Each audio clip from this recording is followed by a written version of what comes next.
Hello and welcome to Shifting Echoes. Uh, I'm your co-DM, Gonah, with, Teral, your other co-DM. and I am so very excited to bring to you Shifting Echoes, the final episode for the season. This has been an absolutely amazing season, and I am so absolutely ecstatic to be able to share the screen with these wonderful players. We're going to let them popcorn it off. We have so much trust in them that we're going to let them popcorn it off to each other. Let's start off with Anna. Who Oh, are it's me you? again. Who are you Hi, playing? I'm Anna, aka Archibald does funny most places on the internet, Queen Trans Advocate Museum worker and TTRPG streamer, and I play Lady with Sorry Spring Fate, who has had a journey this season. Um, yeah, hopefully brighter skies ahead. I'm going to pop it off to let's go, Lexi. Hello. I'm Lexi, or at Black Girl Mage, and I'm going to be playing everyone's favorite gunslinger tiefling, Psalm Eshrin. Yeah, she's just here to help her friends. Be a good old paladin. And I will popcorn it over to Wren. Hello, I'm Wren. You can find me on the internet and everywhere at Thorny Dryad. Today, I will be playing Iden Ehrenhoff-Dor, who is a druid halfling who's just, along for the ride and trying to help out where needed. I'm going to go ahead and popcorn it off to Caitlin. Hello, I'm Caitlin. I am playing Kestrel Havenhill, who is a halfling bard that just wants to find her band. And that's it, nothing else. And I will popcorn it over to Abby. Hello, I'm Abby. I'm playing Ash, the Harangon Ranger, who is doing a variable job of guiding these folks through the Feywild. Perfect. Wonderful. And now that we know who everyone is, what you're doing, and definitely zero ulterior motives, let's pop it over to Wren, Iden, as they explain what happened in the last episode. Oh, yeah. So last time we played, we arrived at we went to the Iron Court where we had to go through a checkpoint with the Salt Court, unless I have that backwards. And there was a little bit of a misunderstanding. Eden went ahead and brought iron cookware with him into the Feywilds, and that reveal wound up getting them temporarily jailed on suspicions of ne'er-do-well scoundreliness with iron. And the rest of the group went through the checkpoint. They were able to obtain information that they were looking for, which namely was what was going on with the Evergreen song. They discovered, I'm muted on Google Meets, they discovered that the band was currently employed by the Nightingale Court, which is a court that values performance and entertainment. And as such, that gave us a direction on where to go.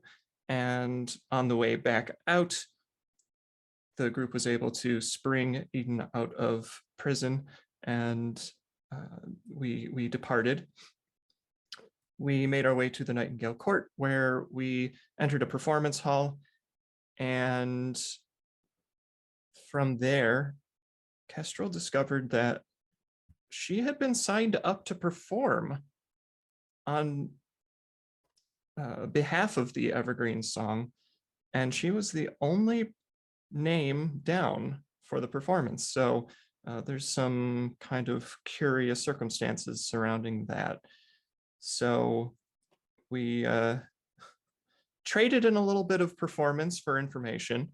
There was some knee slapping, some harp playing, or should I say some lyre playing, and everything was great. And I think that's about where we left off. Give or take, yeah. You were able to make it all the way to the Marble Court where Evergreen Song is, although you're not sure exactly, like, are they there as... They seem to be performing, but at the same time, Kestrel's not there, and Kestrel wasn't signed up, or wasn't part of the band, to the best of her knowledge. And you were able to walk up to the court. You saw that there was, like, this commoner's entrance, which was sorry... What, at least to the best of her knowledge, knows that there are other ways to get in. This cannot be the only way. And as we left off, you were just walking up to a pair of guards, and as you walk up to them, you notice two things. First of all, both very tall. Both of them are definitely of a larger build. One you will notice has a chest piece that has a T engraved in it, and the other one has a chest piece that has an HB engraved into it. How are you approaching these two guards? Who's approaching? I think it was Ash who was hopping up to them when we ended. Yes. Oh, awesome. You were, just a refresher, you were going to ask them questions. I am going to ask them questions. Actually, I was sorry. Could you come with me too? Of course. Yeah, I'm happy to help. I mean, they might know me, but they'll know your name. Yeah, so we'll head up to the guards.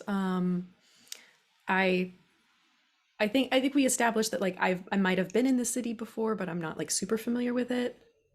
Essentially, Okay. like, you know your general way around, but you didn't do royalty that often. Like, yeah, they would still get messages from Salt Court, but most likely there's literally a specific Marble Salt Court Fae who would do their running. Cool. Yeah. So I'll hop up. Hey. Just wondering if we could cut the line. I'm escorting Princess Wasari in with her retinue. The two of them, like, initially arms crossed as they're watching others go through with the wands, and Princess, why would a princess be coming through the commoner's entrance? Why wouldn't she just portal in? Well, we had to pick up some of the musicians on our way, so we had to stop by the where were we? Nightingale Court. And so we've got one of the musicians. It's part of the band that's playing tonight. So we just came the shorter way. So you're here for the Masquerade. Mm-hmm. Perfect. Okay. Well, tell you what. And you see the HB, like, signal over for two more to take their place. We'll escort you up to your rooms, Princess Wasari, and you can... It doesn't look like your entourage is here. Are you going... We have a change of clothes for you, I'm sure. Yes, And, because of the nature of our crossing, my companions are not quite dressed for the occasion. So if options could be offered for them, I'd appreciate it. Absolutely, I'm sure. Probably Cal will get you settled away. Let's and the two of them, now that someone else who also has the same chest piece, one with a T, one with an HB, takes up their place, they turn around and, like, they check all of you over, just like, okay, so you are, and they get each of your names. Is everyone just giving their regular name, or...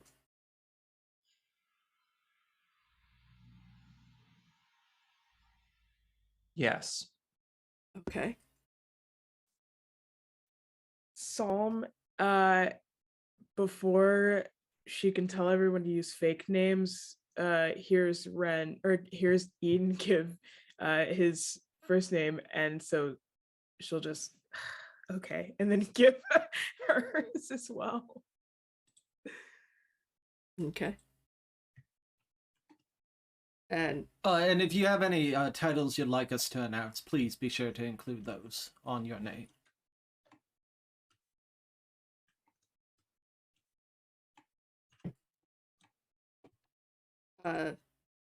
so are they only like does Castrol say a name? Does Castrol just go mute and not speak? Oh no, I said my name. Sorry. Okay. I might have been muted. No problem. Okay. Okay, we will But I just say my first name and that's it. Okay. Yes. We will be sure to get that so that you can be announced properly. Yeah, let's get you upstairs. And so you do get to skip the line.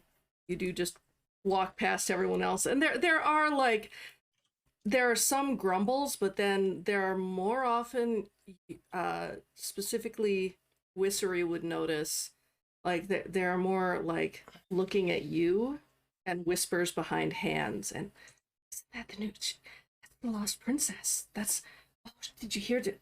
And there are just a lot of whispers going around, but you are able to pass. Whoever's in front as well, if you could give me a perception check.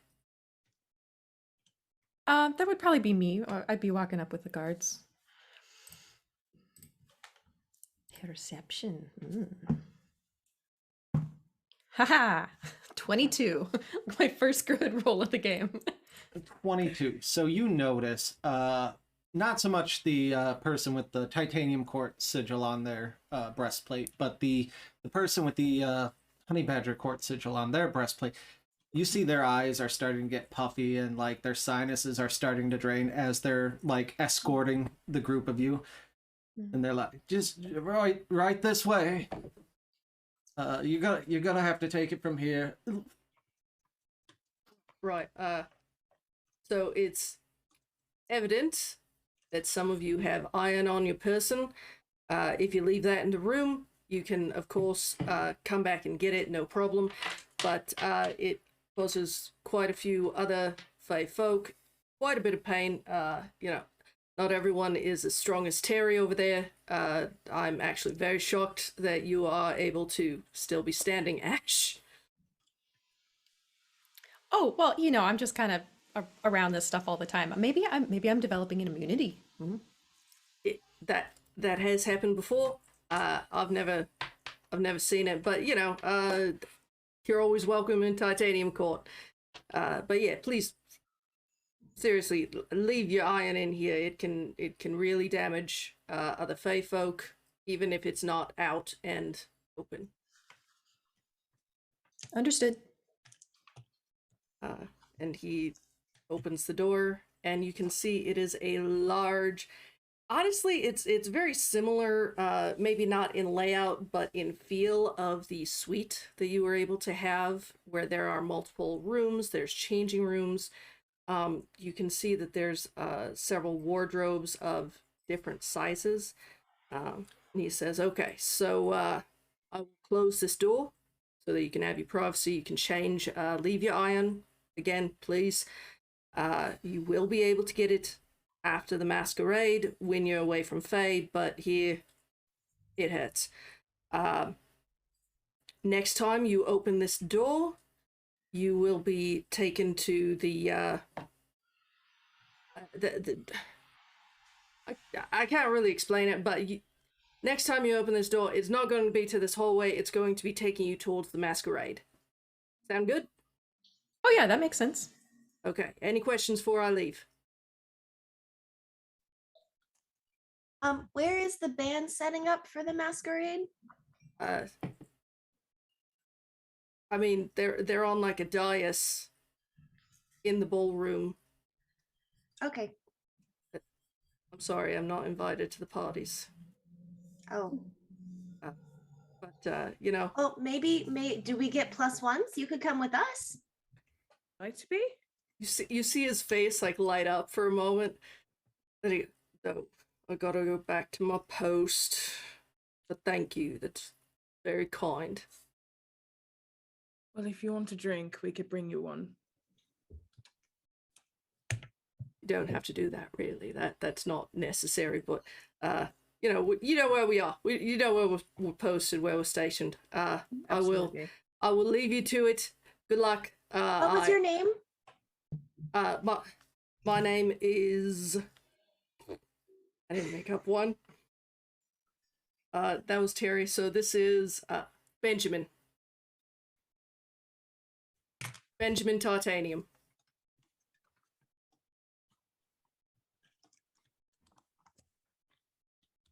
Perfect. Benjamin, we will hopefully return to bring you a drink. Well, thank you very much. And, good luck getting to the Masquerade. It's supposed to be fun. And he closes the door. One extra thing you notice about this week, because it is similar to the hotel suite you stayed at, but there's a lot more artwork. There's a bunch of stacked, chiseled busts just in tiny alcoves, beautiful woven tapestries hanging from the wall depicting all sorts of scenes, and mosaic glass tiles set into the floor. Everything in here serves aesthetics more so than it serves function.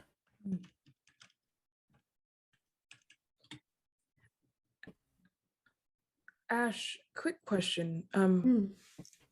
Just wondering, they said that you're kind of resistant to the iron that we're carrying, correct? Well, I guess I never really thought about it. I'm not officially of the Titanium Court, but we've been traveling together for a day now, and I guess it doesn't bother me too much. Do you know exactly why? I just find it particularly interesting. I don't know. No, unless it's like a natural immunity thing, that'd be pretty cool. I'm still not gonna touch it though. No, that's not gonna test that. Not even a little bit? No. It didn't bother you when we first met either. Yeah, I guess not. I don't come across a whole lot of iron in my work, so I just didn't think about it. Interesting. I don't know. That's pretty interesting. Maybe everyone else is just allergic, and you're the only person who's not allergic. Well, there are a handful. I mean, those are all the Fae that go work with the Titanium Court. But I really like my job as a messenger, so I'm not going to go work for them. Yeah, no. Well, that's all. I was just curious. Just lucky, I guess. Yeah. If you wanted, I mean, I have a little bit of healing magic. If you wanted to test it, I could always fix you right after. No, I feel like my fur's gonna fall out or something. And we're going to a fancy ball. Like I don't. That's true. Now's not the time to test it. That's true. Maybe after the ball. I mean, I could always, prestidigitate everything back to normal, but I understand being a little wary about it. I wouldn't want, anything to happen to me before I'm going to a huge event such as this.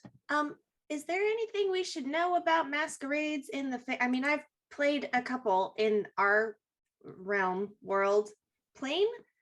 I don't know. Are they like normal masquerade balls? Does anything strange happen? Oh, I've never been.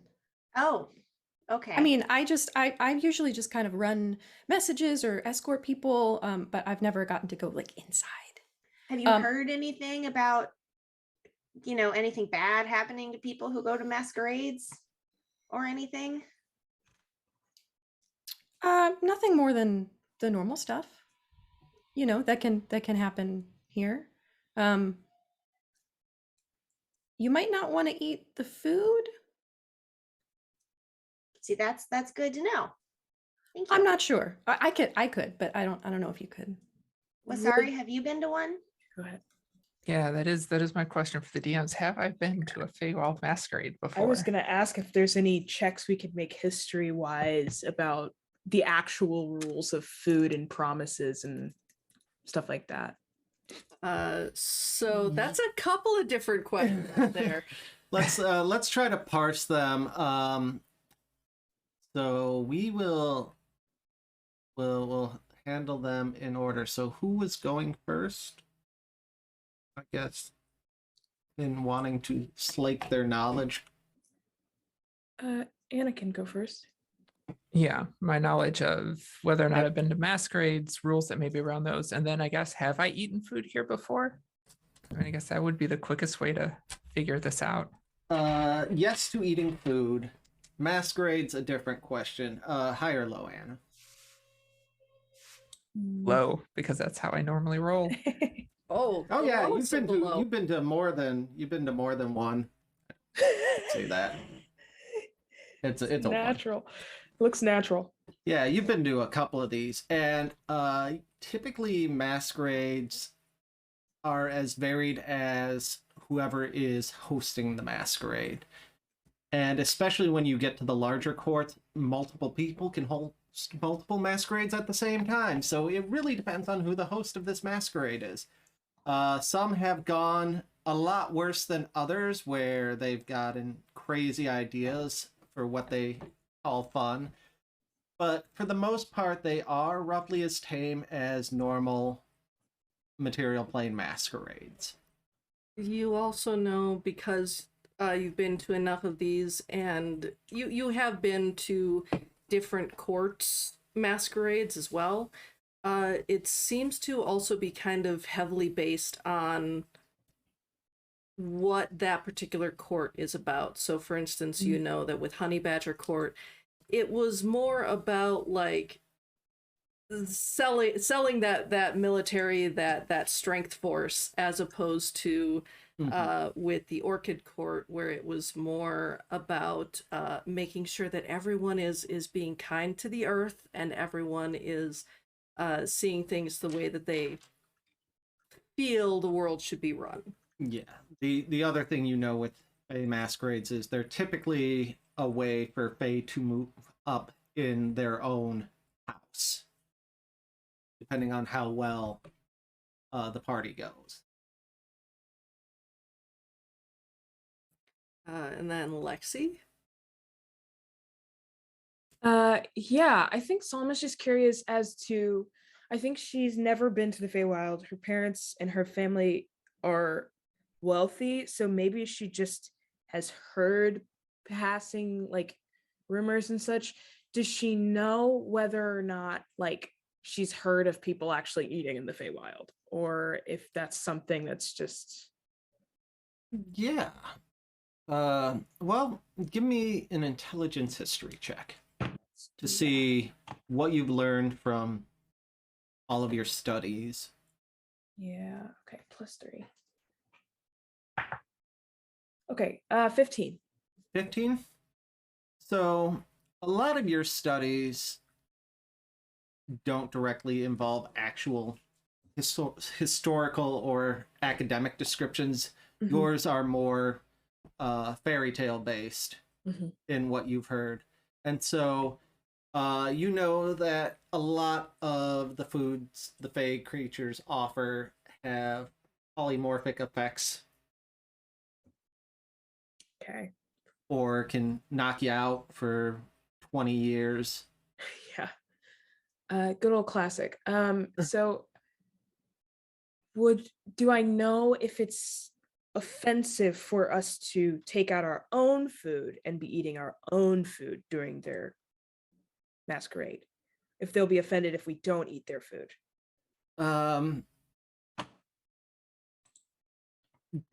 In common practice, probably, based off of just your nobility and your breadth of knowledge in regards to that. But you do have a person from the Feywild with you right there, so Very true. That's very true. she is your guide. So I will kind of scan my brain a little bit to see I'll scan my brain to see, gather that information that I just gathered, and then I will just turn to Ash, and I'll just say, so if we have rations of our own, and I don't remember the last time we ate, but we're not supposed to eat the food here from what I understand, just, folk tales, fables such as that. Is it gonna piss anyone off in particular if we eat our own food and don't eat theirs? I'm not sure. I just know that often when you are offered something, it's expected that you offer something of equal value in return. Even, and that might just extend to the buffet table. I'm not sure. Right. Okay. Maybe we fill up on rations before we go to the ball, and then we can just avoid the food entirely. That's I what I was agree. thinking. I agree. Okay, that's fine. Ash, what is the marble court known for? Let me look.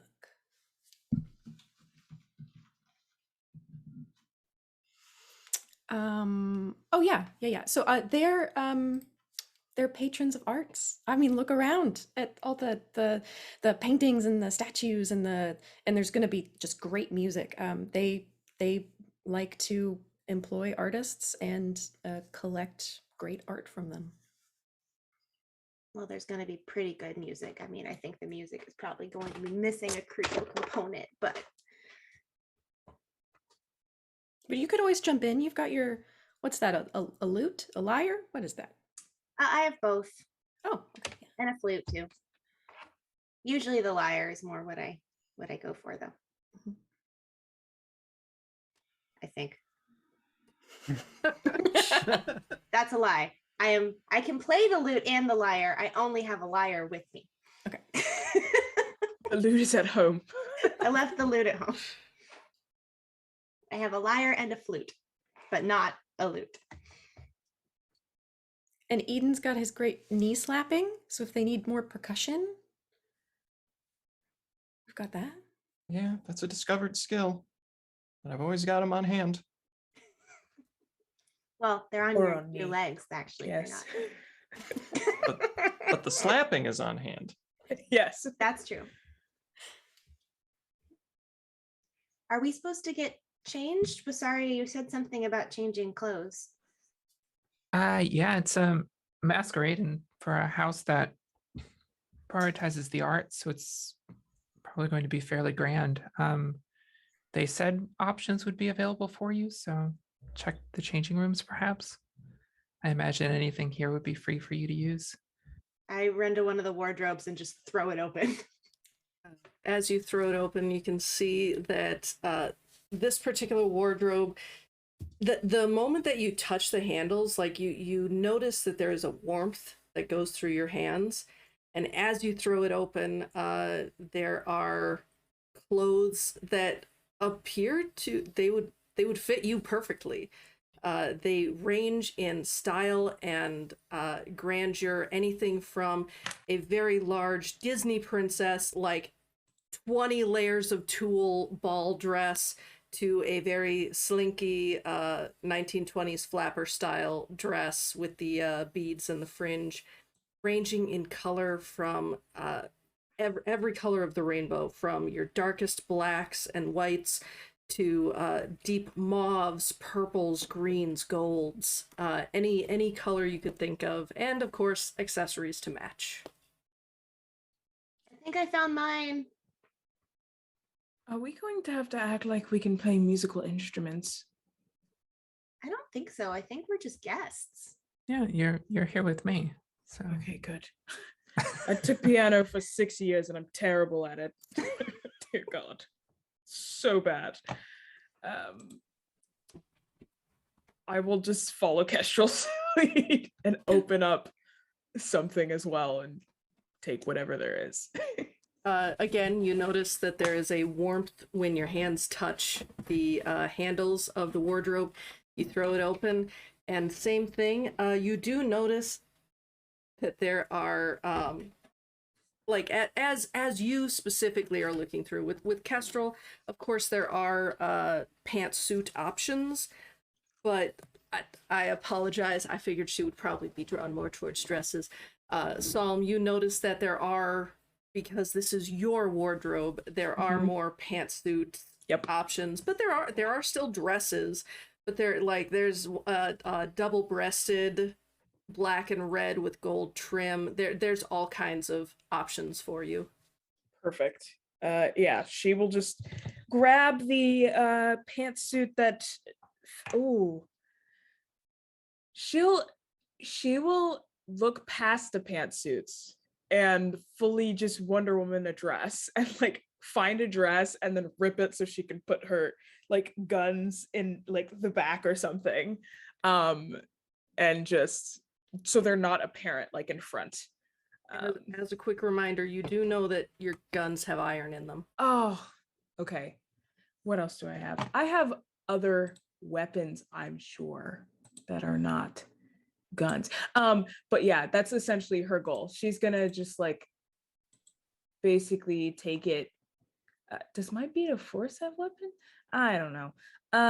Whatever weapon I have on me right now, which I think is only not a hammer. I'm so sad. I have like 0 weapons. Okay, that's fine. Doesn't matter. She'll take the dress. She will take the amulet that is like has her family crest on it and the ring that has the gem missing now, I think. And she'll hang it on the necklace and just like, I don't know, keep it light. That's what she's gonna do. Is there like a bathroom off of this, or like a changing like room off of this room that we're in? Oh yeah, there are tons of, like, this is set up as though this is a place where after the party you would come up and you would go to your room and crash as well. This is your suite of a room in the Marble Court. Kestrel has taken like 12 options and gone running into the bathroom to try them all on. Okay. I have a question about my glamored armor. Yeah. Can that include a mask or no? Do I have to get a separate mask? It can include a mask. I mean, that's just how the glamored armor works. It changes the appearance of what you're wearing, but it will not actually give you a mask. You'll just have the illusion of a mask.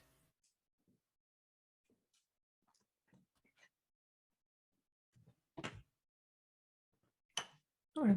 I'll wait to describe mine until everyone else finds theirs. Okay. And see.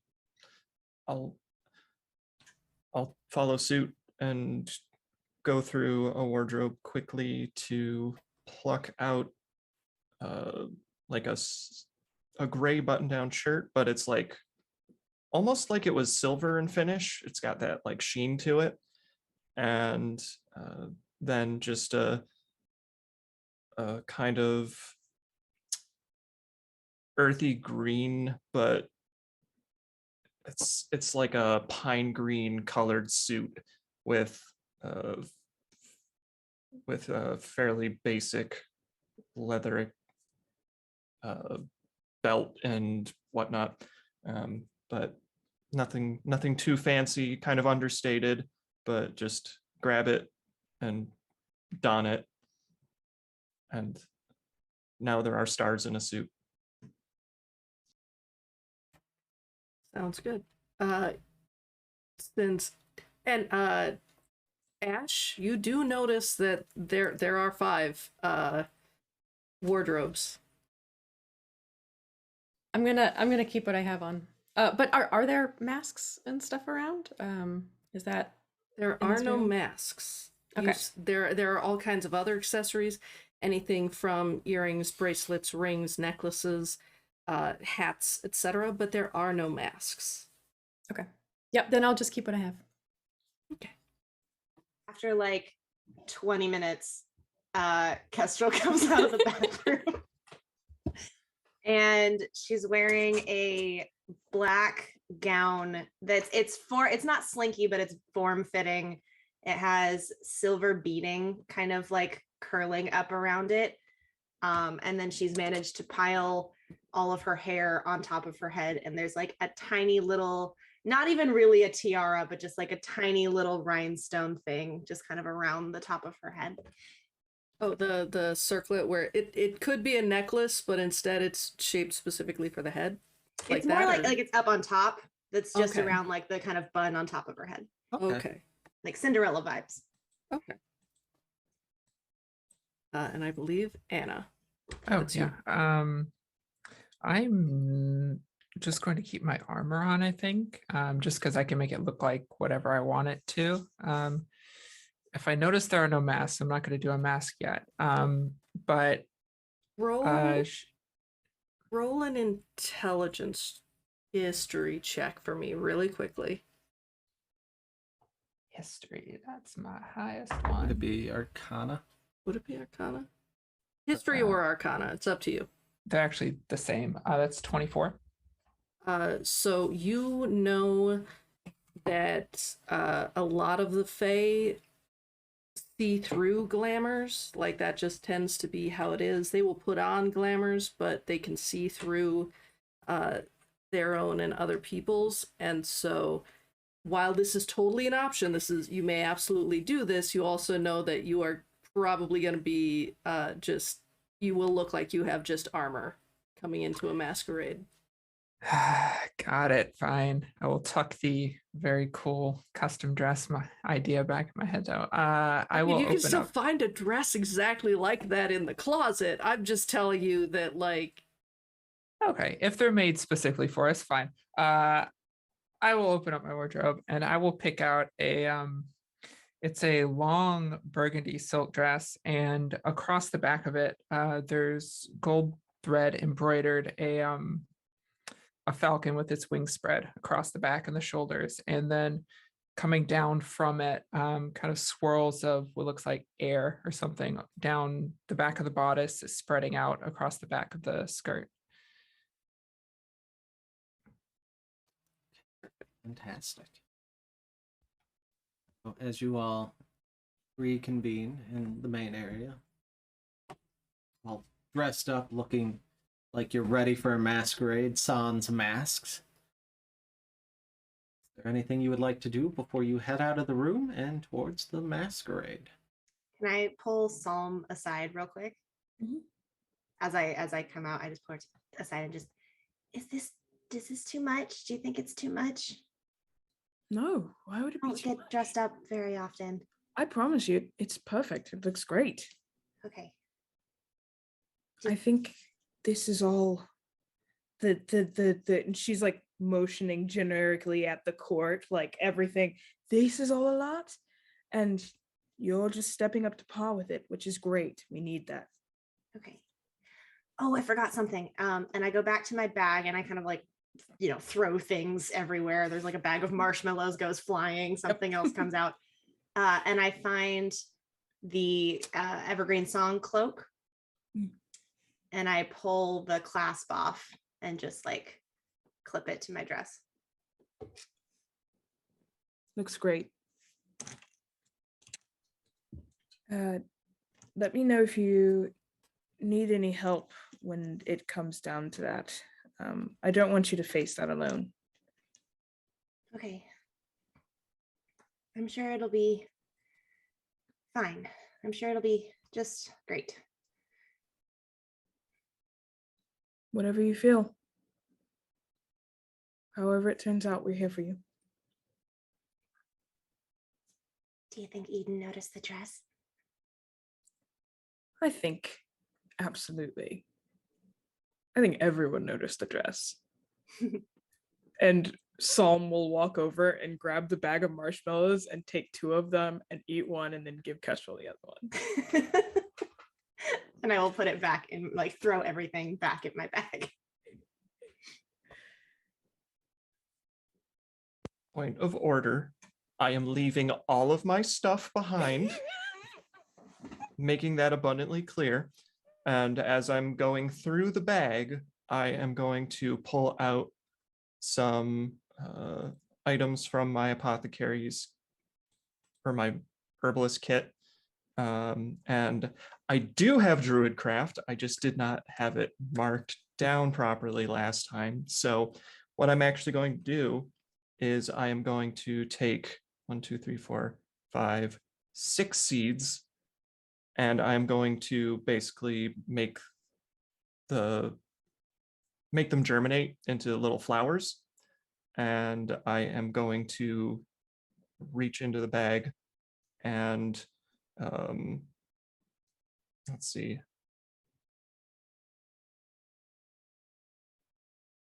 Well, if I have pins, they're probably iron, so I'm not even going to risk it. I'm just going to take these flowers and I'm going to bring them out with me, and I'm going to hand one to each of these lovely individuals I'm traveling with.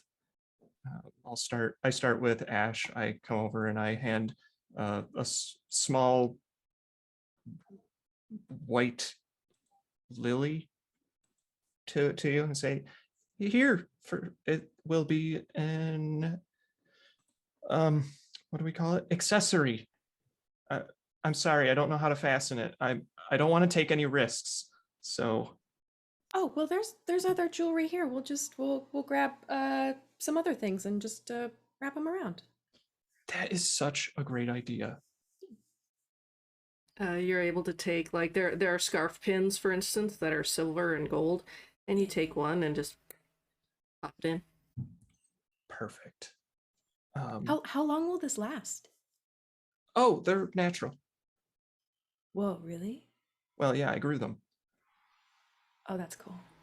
So I'll just grab a handful of those scarf pins that you mentioned, and I'll go over to Psalm next, and I hand over a flower that's like crimson with a smoky gray center, and I just say, "This is for your, this is for you. Where can I pin it?" Yeah, of course. So, I'm noticing that my left horn is pretty like bland right now. I think it would be perfect, like right up there. Oh, okay. Would you mind taking a knee real quick? Yeah, sure. I take a knee and then I hunch over a little more because it's still not enough.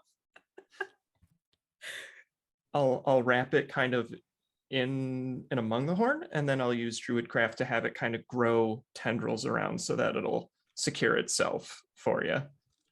Thank you. Yeah, looks great. You look great.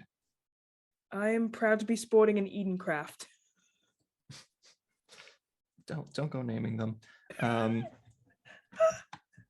I'll bring one to Wasari next. It's like seeing the dress that you've got on. I will basically take a brightish yellowy one and hand it off for you. This, I hope, might accentuate the embroidery on the back. Can I help you affix it, or would you care to do it yourself? Thank you, Eden. I appreciate it. I'm thinking her dress is probably like a fairly daring plunge front. So she's gonna attach a flower to her bangle instead. Great. You look lovely. Thank you. And then last but not least, obviously, I'll bring one over for Kestrel. And this one will be a fairly vibrant fuchsia, like snapdragon of sorts. And I will hold that up for you as I approach, kind of sheepishly, and I say, I grew this for you. I thought it was pretty, but now that I'm comparing it to you, I'm not so sure it will match. Because what I'm saying is you're way prettier than it. Kestrel turns bright red. It's beautiful. Where would you like to wear it? Yeah, yeah. Here, and I will just kind of show where I've pinned the cloak pin, which is silver, to be very, very clear. And just kind of like there's a place you can kind of tuck it in where the cloak pin attaches. I will do so. You look really nice too. Thanks. I just took what was available.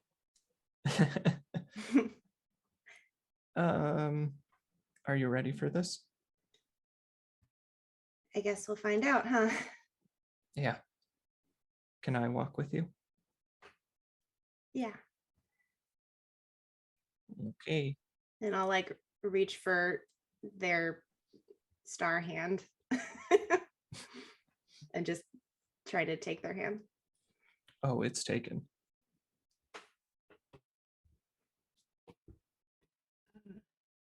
As you do these final touches, as you prepare yourselves, who would like to open the door? I will. I'll lead. Okay. Ash, you open the door, and again, actually, this is the first time for you. You feel that warmth go through the doorknob. And as you open it, you see on the other side of this door a room. And it is, as was told to you before, it is not the hallway, but it is definitely the same marble stone that you have seen all throughout the rest of the castle. You notice in particular there are no windows. It seems to have no other trimmings or trappings, none of the art or the statuaries that you have seen in the rest of the castle. It just seems to be kind of bare, except on the other side of the room. There are 2 doors. Is there anyone in this room? Nope. Just Nope. empty room with doors? Empty Empty room, 2 with doors. 2 doors. All right. Do the doors look the same? Do you want to go check them out? Yeah. Okay. So as you approach the first 2 doors, you see on one there is the symbol of a spell book, and it just the image of it just hanging precariously on the edge of a table, and there's some words written under it. And then on the second door, you see etched into that door a floating question mark surrounded by changing shadows that seem to alter in shape and size. And there are words written under that as well. Written in what language? They are written in Sylvan. Sylvan. Sylvan? Cool. Can I read them? Yeah. Yes. So the first one. Surrender your power. Each thing that is lost will add to the tally and balance the cost. The second one. Do not be riddled. Be astute. Answer these. Will not dispute.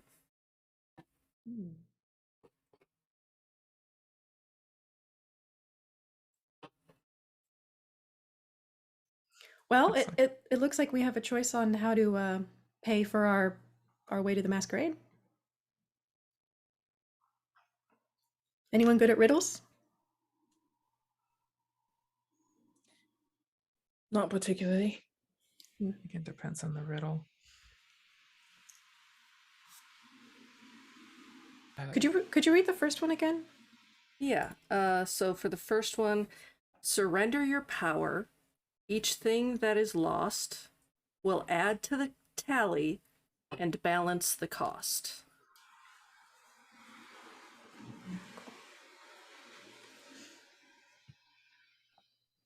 I don't really like the sound of that.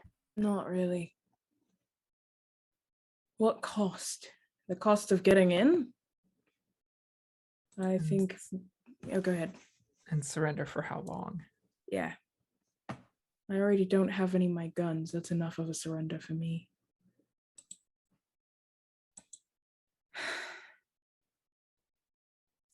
So riddles, maybe? What does the other one say? The do not be riddled, be astute. The answers to these we'll not dispute.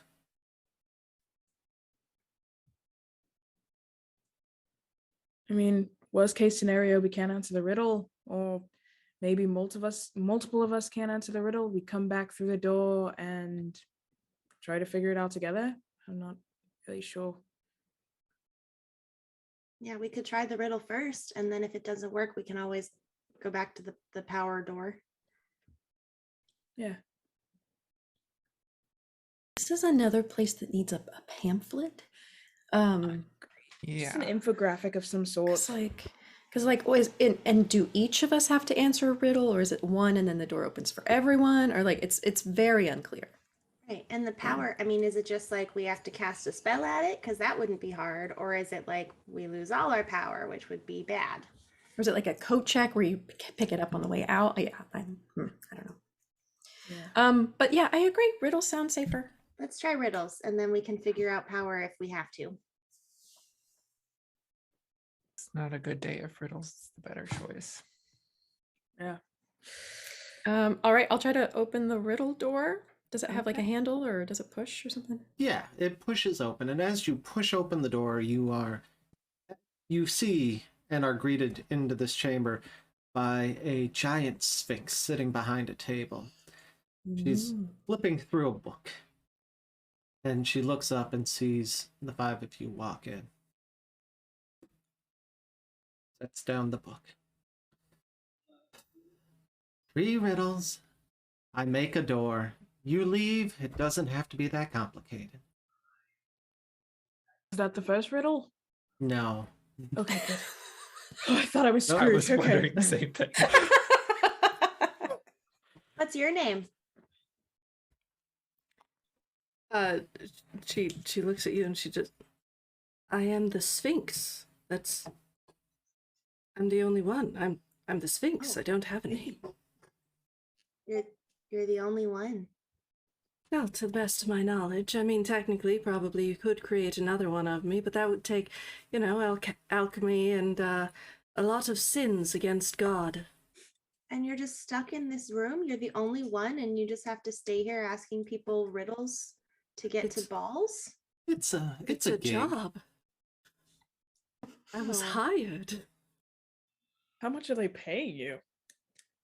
Like, A lot. And you see her like before she was just speaking, but now like you see a very large, wide Cheshire cat style smile. yeah, okay, cool. Well, I Great. guess as long as you're getting compensated fairly and you're happy. Oh yes, the Marble Court is great at supporting the arts. My art is riddles. Sounds Well, good then. Yeah, let's have it one. As you walk in and you close the door behind you, it disappears. She offers, and like, so y'all turn to see the door not there, and when you turn back, there are 5 chairs in front of this table, where before there were not. If you like, you may have a seat. You do not have to. Could we get a quick rundown on how the rules work? Do we all answer one riddle? Do we each answer a riddle? What happens if we get it wrong? That's a lot of questions. Mm-hmm. I have many of those usually. Do them one at a time, and I will answer. Okay. What happens if we get a riddle wrong? Then you do not get the prize in this room. Okay. That's it? In theory, there are more things, but that's only all I've been told. I'm being paid to ask you riddles, not But to you know don't like how this works. eat us or anything. Is that what you would like? No. Then no, that would be extra. Okay. Get your coin. I mean, There's somebody into everything. Yep. What You always channel do gotta you think check. you're on? Come on. You gotta check.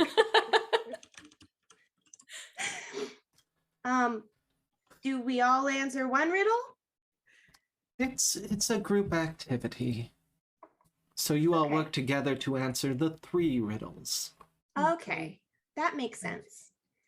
And the door just disappeared. So I'm assuming at this point we can't change our minds and go back, right?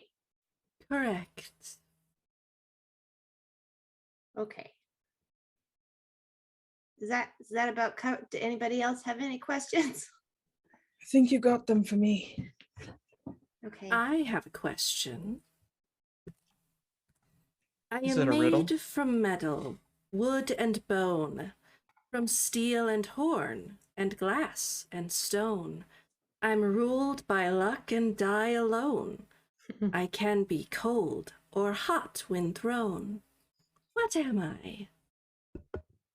Oh, do we need to sit down before we answer? I want to make sure we do this right. As I said, you may sit, you do not have to. Do not care. Okay. But once you have an answer that you all agree upon, let me know. I will lean in towards everybody else. Dice? Can you say it one more time? It's also in the Discord. Oh, perfect. Yes, we have, for your convenience, posted the riddle in the Discord. Pamphlets. Perfect. I think dice is a good ruled by luck and die alone.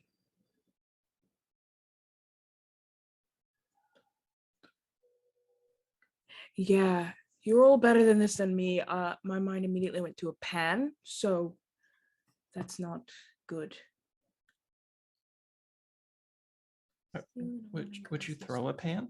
I mean, I have an idea, but I think it might be because of something that I don't know. I think dice is a good one because Yeah. I mean, we're being asked riddles by a Sphinx. There are no bad answers for us to discuss. If you This is have an true. idea, feel free to throw it out. I was gonna say dice, yeah.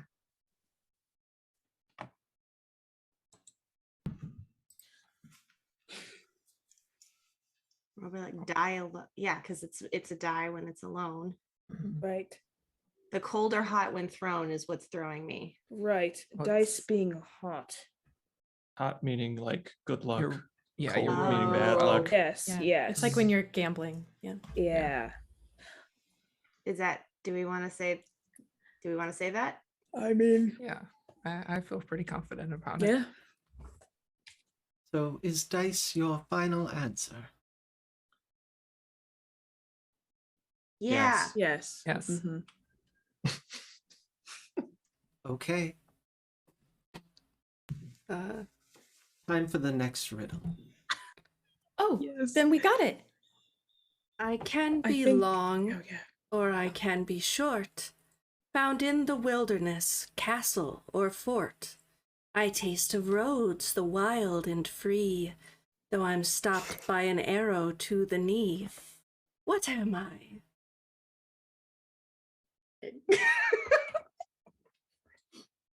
Is it not a knight? What? What? I used to be an adventurer like you. Yeah. It's an adventure. I think it's an adventure. Oh, okay. Skyrim God, Dax is right.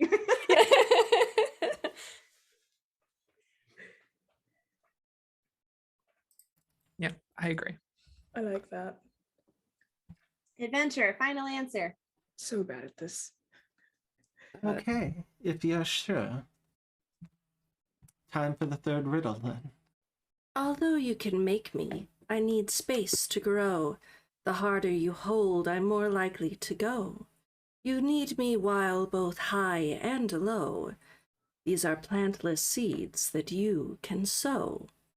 What am I? It's not Discord. Hope. That was the same thought I had.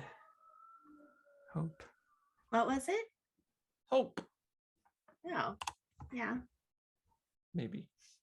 Yeah, this is the one I'm least confident about. Yeah, I kind of like hope. I'm thinking the harder you hold on to hope, the more likely it is to go. Kind of sad. Not wrong necessarily.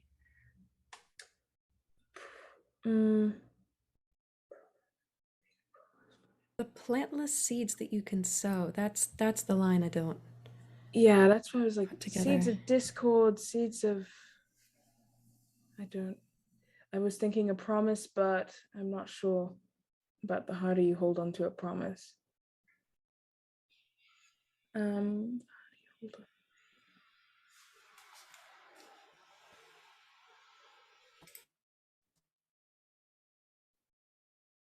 Hmm.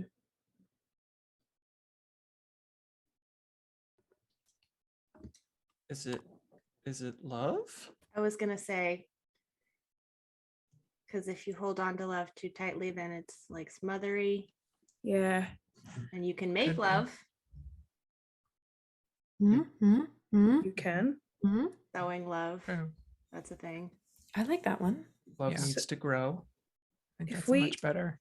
If we get one of them wrong, are we completely all out of luck, or does it matter that we got two of them correct, or even one correct?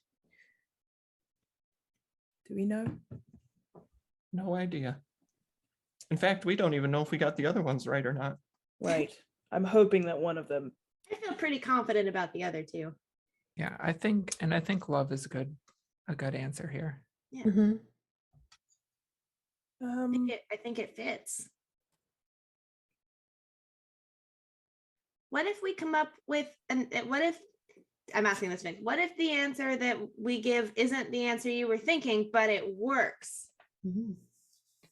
We'll consider it. However, it has to work for all options, not only one. So, for instance, let's say with the first one, metal, wood, and bone, I could say, oh, a house can be made of that. But you don't throw cold or hot houses. It's true. So if it can work for the whole riddle, then yes, I will accept it. If it cannot, it's just a guess. Let's And then see. You can for- make love. For out of player reference too, you can always just do a blanket intelligence check if you as players are uncertain and just want to rely on your character's knowledge to answer the riddle. I mean, I feel pretty confident about love. I can do an intelligence check for us if you want me to. Yeah. Let's see. You can make love. Love needs space to grow. Yes. If you hold on too tightly to love, then it goes badly. It's more likely to go. You need love if you're high and low. Mm-hmm. And sowing love like amongst your friends and loved ones is a thing. So I think it fits all of them. I'm convinced. Same. Yeah. I agree. Is that our answer? Yep. We're going with love. Thank you for these answers. You'll see if you got them correct or incorrect by the end, or by the time you get to the masquerade. She waves a clawed hand, and behind her appears a door, just a regular door. You may continue on through there. And she picks up her book and just starts reading it. Can I like look and like try to see the title of the book she's reading? Considering it's open, like you can't see the title on the back, but on the front you can see that there's something about like there's a lion who's currently living in the jungle and eating bugs. Picture book. Love that. It was words. It was It's words. I'm sorry. She's reading words. No, we saw a It's picture. words. Words, the strangest of pictures. They're all little pictures. Yes. As you push through this room, you come to another room with two Just doors. on my way out, I just want Yes. to turn back and say, "You're beautiful. Bye." Just keep going. You can see that there's like a little puff of red on the ear tips a little bit from behind, and like, thank you.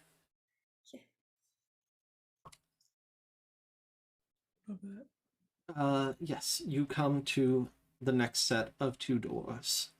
One door features a glowing mushroom on the front, and the words, "Teamwork and effort you must expend. Speak a phrase and see the end." And the other one, you see a pyre that shimmers with flame on the door as you approach, and you detect a waft of incense. And the words on this door are, "Pay homage to your gracious host. The fire consumes a generous toast."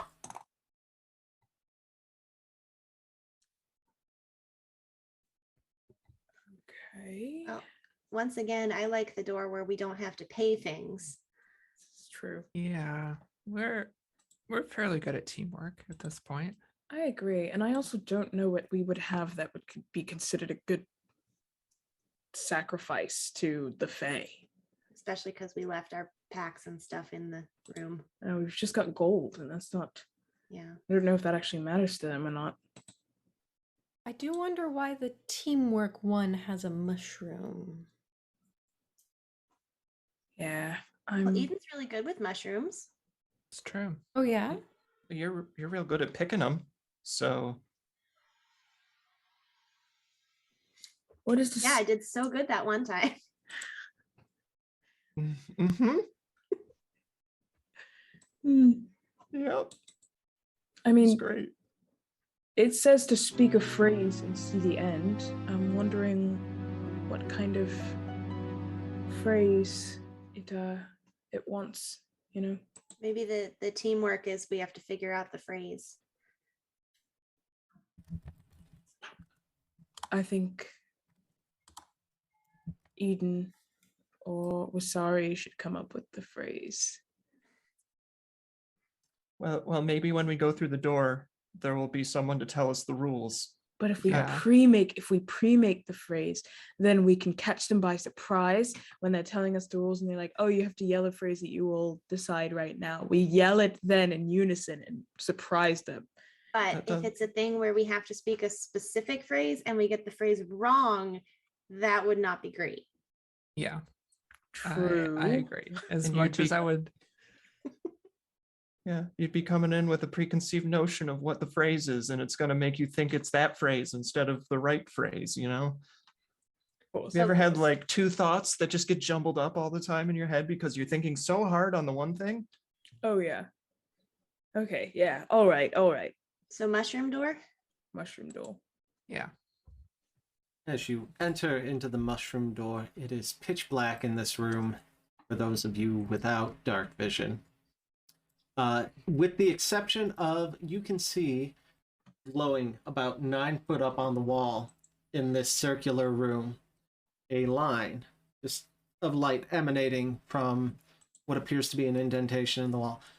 Those of you with dark vision, you do not see this luminescence. Instead, you just see the room in your normal shades of gray dark vision. In the center of the room, there is a wheel that is set up off of the ground and perpendicular to the ground. Perpendicular? Horizontal to the ground.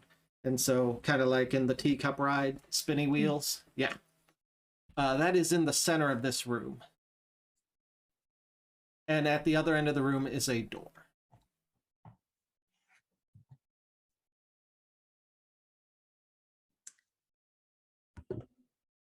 Can I approach the wheel and just see, does it have I don't know, does it have marks on it like people have like pulled it, or I don't know, done other sorts of things with it? I don't know. Give me. You have. What kind of skills do you have? What? I would say Psalm is trying to just like it's almost nature. Like kind of nature, but kind of perception of just like, or like looking to see, has this been heavily used by hands? Or has it been wheeled? Like, is there dirt on it or something on it where you can see that it's been wheeled, I guess, towards the door or around this cave? I don't know.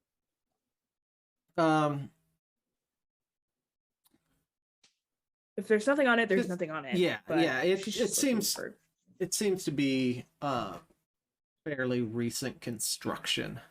Okay. So it doesn't look like it has any wear or tear to the wheel itself. And can you, sorry, for go those ahead. of us who are bad at visualizing things, can you describe the line on the wall one more time? Yeah, so about 9 foot up into the wall, there is an indent, and you see a dim luminescent glowing coming from within those indents, and it rings the entire room. Okay. You cannot actually see into the indent itself to see what is producing the glowing. Right. I would like to go up to a wall and jump up and look in the indent. Okay. Two things. Number one, how high can you jump? I know we figured that out, but I can't remember what the number was. Yeah. I don't know, but I also fly a little, so I figure I can get up at least for a quick look. I know that I am small. You but I don't. not have dark vision, correct? Correct. So yeah, as you poke your head up and you see into this indentation in the wall, it goes in about a good 1.5 feet, and you see on this ring, it's just covered in some sort of phosphorescent plant life. Hey, Eden. Eden, there's cool plants up here. Maybe that's the mushrooms. Mushrooms in there? Do you know of any little plants that glow? I mean, there's plenty of plants that are bioluminescent. So, Well, I don't know if it helps us, but all this light up here, it's all little plants on the wall. oh, What light? The light that I jumped up to. At the ring around the room. Yeah. You don't Okay. see it? No. Oh. it's just a line. You don't. Wow. Okay. Wait. This might be the teamwork part, because some of us can see it and some of us can't. Mm-hmm. Yeah. Who can see the? I can see the light. I can. Psalm, can you see it? No, just looks gray. Oh, okay. Same. Well, then then what, why don't- Psalm? What are you looking at? I'm. Psalm is like standing over the wheel in the center of the room and is like, the wheel, There's a wheel, like right in the center of the room, right? Yes. right? Because those of us Horizontally? without dark vision can't see the wheel, right? No, because it is pitch black in there. Right. There's a wheel in the center of the room. It seems to be horizontal. I'm trying to see if it's, if I should like twist it or something. I'm not sure. Does it say anything on it? We're looking for a phrase. Can I investigate the wheel? You can investigate the wheel, but you do not, no matter how hard you search the wheel top to bottom, there's Don't see. nothing written on it. I'm not really seeing any writing. But leaning over Psalm's shoulder, it could just be in a different color. Yeah. Maybe if we had the light that they could see. Question: is Eden giving off light at all? So the cool thing about space is that it is very dark. You can see that there are stars within them, but they are not a glowing presence in and Okay. of themselves. Yeah, I don't believe you actually produce dim light of any sort when you're in that form, do you? Okay. Can anyone make Oh, light? I stand could- corrected. Oh, really? Yeah, you shed a 10-foot bright light and then 10-foot dim light. Ooh. You're a flashlight. I lied. Does that change anything that the rest of us can see? Yeah, you don't see that bioluminescent glowing anymore. Hmm. How big is the room? Like 15-foot high and 20-foot radius. Okay, yeah. So Eden casts light over all of it. Okay. Does that change what the wheel looks like? No, the wheel's Since we still can the see same. it. The wheel's Oh. the wheel. You can tell it's The light wood. comes, yeah, the light comes on and you just see Psalm standing over it and staring at it. Does anyone have anything you can cover me in? I'll hide under a blanket, a shawl. Left everything back in the room. Yeah. Wren, if you would please do give me an intelligence arcana check. I'd love to.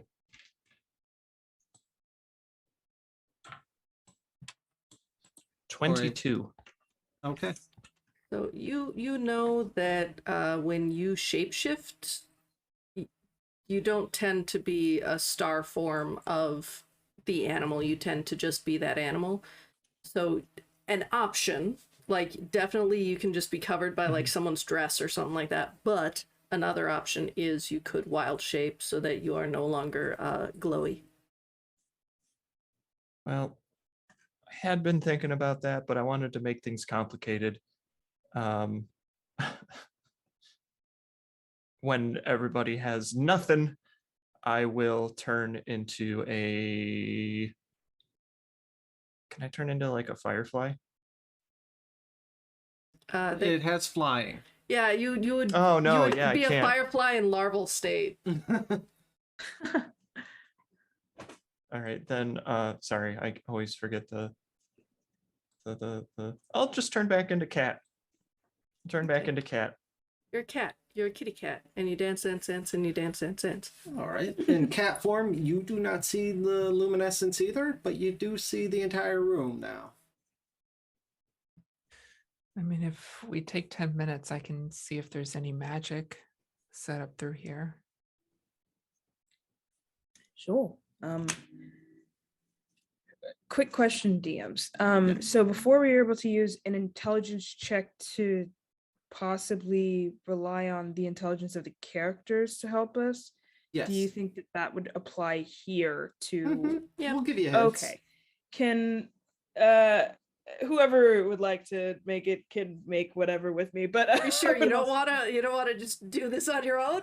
I don't want to have it solved, but like Hey, was sorry. What If you you thinking? wanna, if you wanna help me, because Yeah, I'm a definitely. wizard. I feel like definitely this is.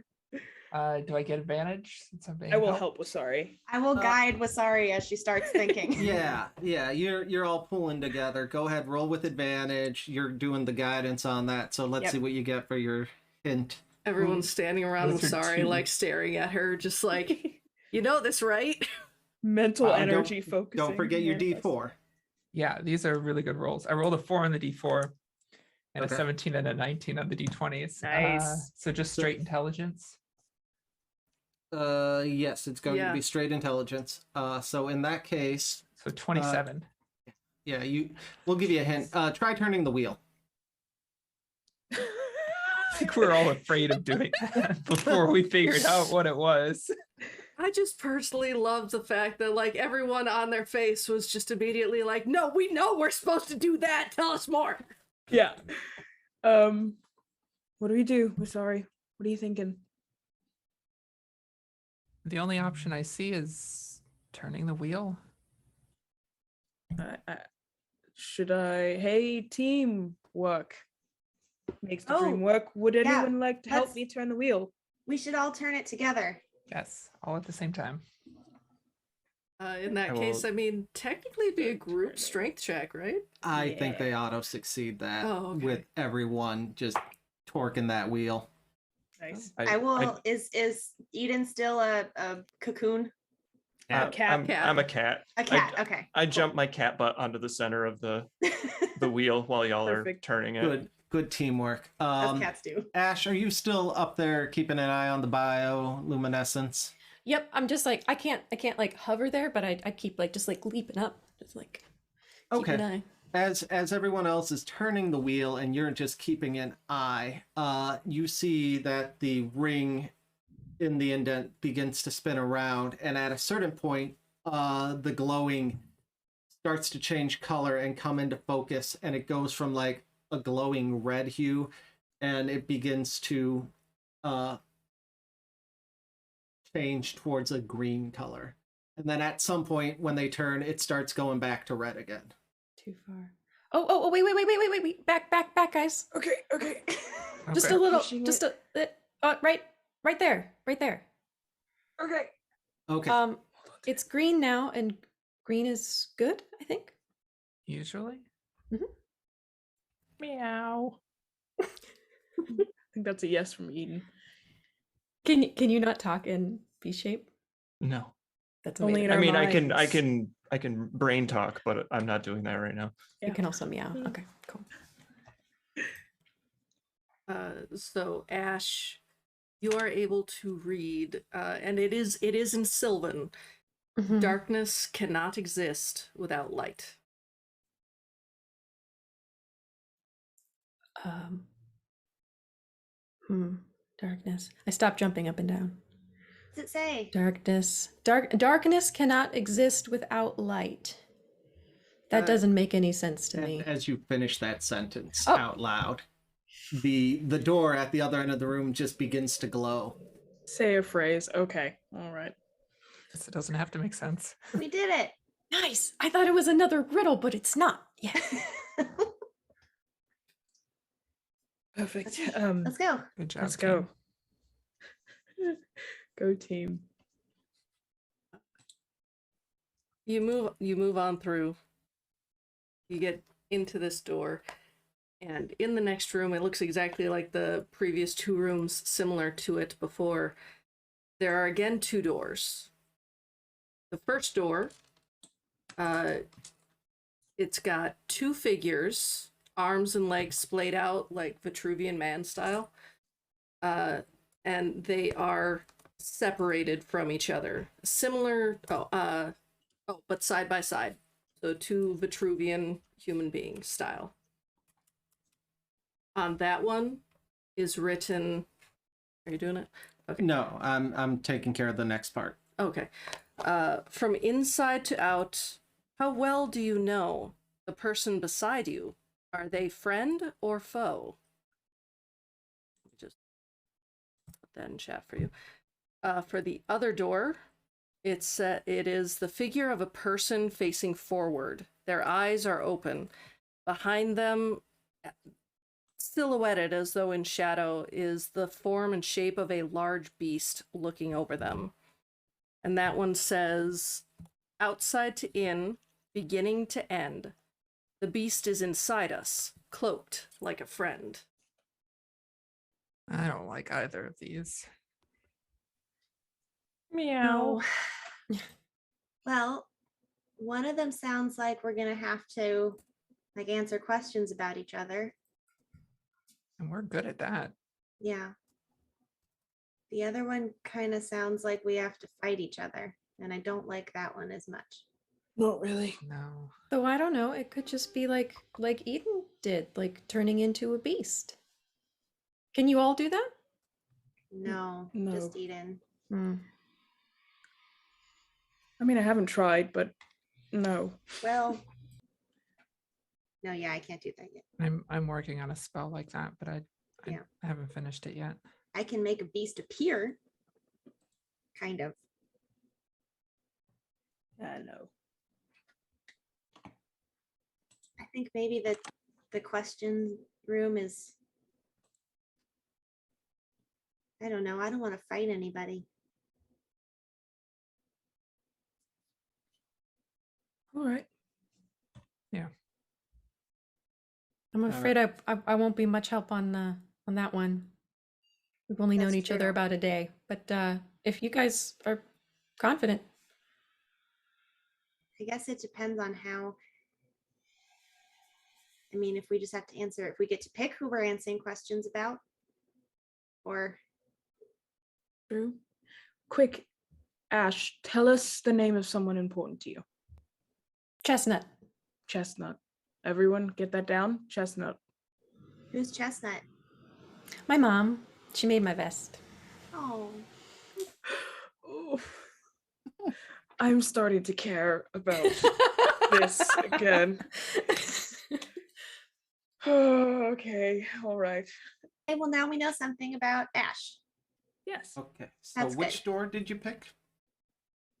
We haven't yet. They Oh, haven't I'm yet. sorry. I'm sorry. I know you're typing stuff. I'm I love you typing. so much. You're prepping. You're good. Eden, I I'm think gonna we're lean. leaning Oh, go ahead. towards- Go ahead. I mean, we could just do with the beast one. It might not be fine. Wait, what was the text of it again? The beast is inside us, cloaked like a friend. Maybe Outside they'll to just in, be like, beginning to maybe it'll end, be the a beast we is have to inside figure us. out who the real Wasari is, and there's like a fake Wasari or something. Possibly. It could just turn us all to animals. I will lean down to Eden in cat form and say, Eden, which one are you leaning towards? I will saunter over to the first one and rub my cat body all over it and start purring.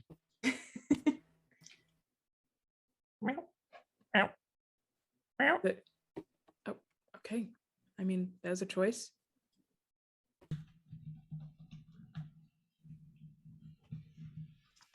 Let's do it then.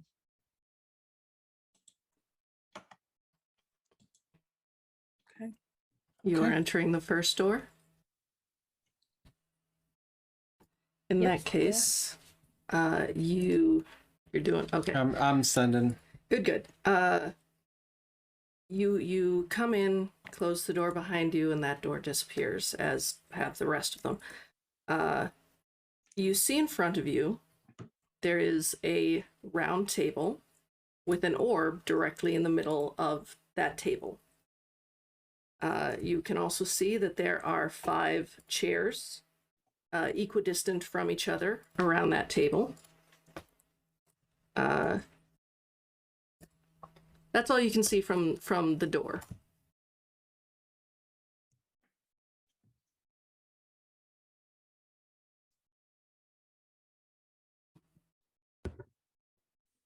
Okay. Did you say there were chairs around? Yeah, there are chairs around from where you can see 5 chairs. 5 chairs. Should we all sit? Sure. As you sit down, echoing throughout the oh no, we didn't put this on its own thing. Echoing. Hang on, I need to update this. Okay. There. Oh, okay, sorry. Echoing throughout the room, you hear, "Check your team. Check the roster. It appears that one of you is an imposter. Once there are 4 who are real, solid, and true, place hands on the orb. It's all up to you."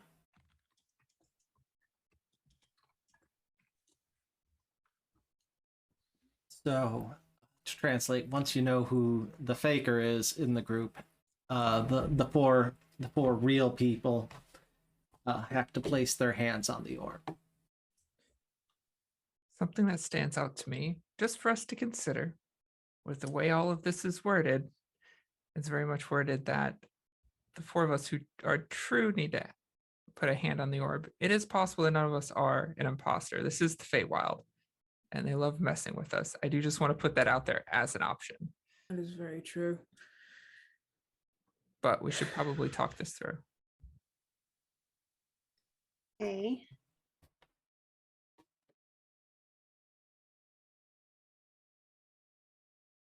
Does anyone want to just say they're the imposter? Please? That's a way to go about it. Honor system. Well, jump it up on doesn't the have table. to be. It doesn't actually have to be the honor system. I'm gonna cast Zone of Truth. Fuck yeah. Okay. You notice when you cast it that this table just happens to fit exactly within the space of a zone of truth. Oh, okay. Like well, then you and the like it's as though they planned on someone would probably cast zone of truth with everyone inside of it. Yeah. okay, so everyone, it fits everybody inside Yes. it. Yes. Okay, cool. Okay, everybody needs to make a charisma save. And we choose to fail it. You can choose to fail it. If you fail, a creature can't speak a deliberate lie while in the radius, and I know whether you succeed or fail. I mean, I'll choose to fail it. I will also choose to fail it. So does the cat. Eden, this would be a lot easier if you were in your form. You hear in your head, I only get to do this so many times a day, and it just it's kind of fun. And I'm purring again as I'm sitting on the table, like staring at you. I fail. So Psalm and Ash, I either need fails or charisma saves from you two. Well, I'm from here, so I can't even lie if I wanted to. I fail. You still have to use. Oh no, I fail. Yeah. Okay, so nobody can lie now. Like you actually can't, even if you wanted to. So I'm not the imposter. I'm not the imposter either. I am a cat. And I am also not an imposter. Mm. So how long do you get to be a cat? Ash, are you the imposter? No, I'm not the imposter, but I like cats. Psalm, are you the imposter? Psalm is silent. Oh no. I mean, I'm your friend. This is just for this room, right? Like it doesn't mean someone's been an well, I guess we kind of figured out that like maybe Psalm is kind of an imposter in general anyway. Sort of.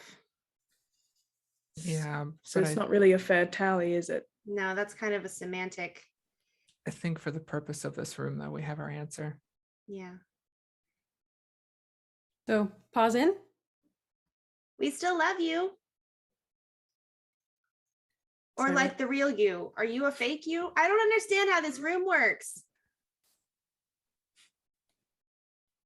I will put my hand on the orb. Yep. Yep. Leave I me will- behind then. Rub my face on the orb. Wait, I don't want to leave Psalm behind. It didn't say we had to leave her behind. It said that this psalm was an imposter, though. Right. Right. Maybe the real Psalm will come back after this. Because I like the real Psalm a lot. I put Psalm my will hand just- on the orb. Yeah, Psalm will just Before I stay continue. seated Yeah. and watch everyone. All right. So the three of you put hands on the orb, and Eden. Oh. Rubbing face on the orb. If that doesn't work, then I will just like get up and put paws on the little on paws. the orb. Mhm. Okay. Once you finally put your paws on the orb, there is a bright flash of light, and all five of you are just still around, and the door opens on the other side of the room. Are you Psalm now? What? We all decided collectively to take a nap, right? Is that what just happened? Right? Yeah. Yep. That was Cool. the solution to the room. Great. Cool. Yep. Well, I'm awake. So On to the next room. I real quick run up to Solomon and give her a hug around the knees. oh, okay. All right. It was just a nap. It's fine. Is the zone You're of truth great. still up? Oh yeah, no, I dropped it. Oh, okay. You dropped it right before you lied. Yeah. Right before we started talking about naps. Oh wait, it's not concentration. I can't drop it. But the zone stays back in the room, Oh, okay. if I'm not mistaken. Yeah. Oh, it you- doesn't. It's not like a radius around you.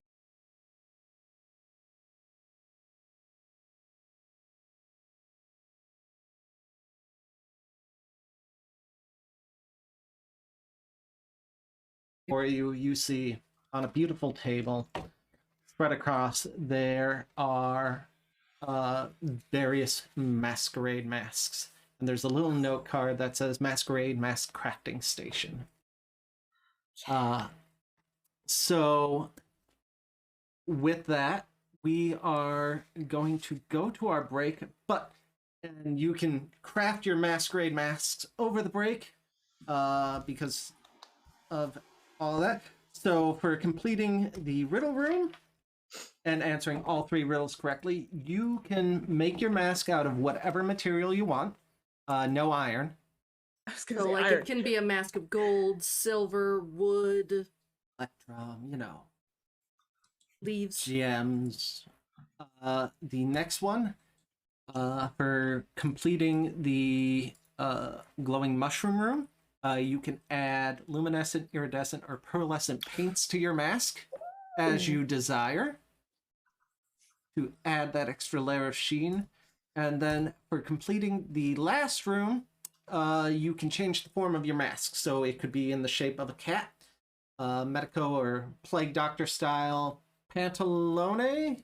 That's the long, like, the Italian Yeah, opera so thing. basically you can change the shape of your mask, the materials your mask is made out of, and you can add special paints to the mask for the rooms you completed. So we will Nice. go to break, and we will check back with everyone in 5 to 10 minutes to see what you've made. Bye. Bye.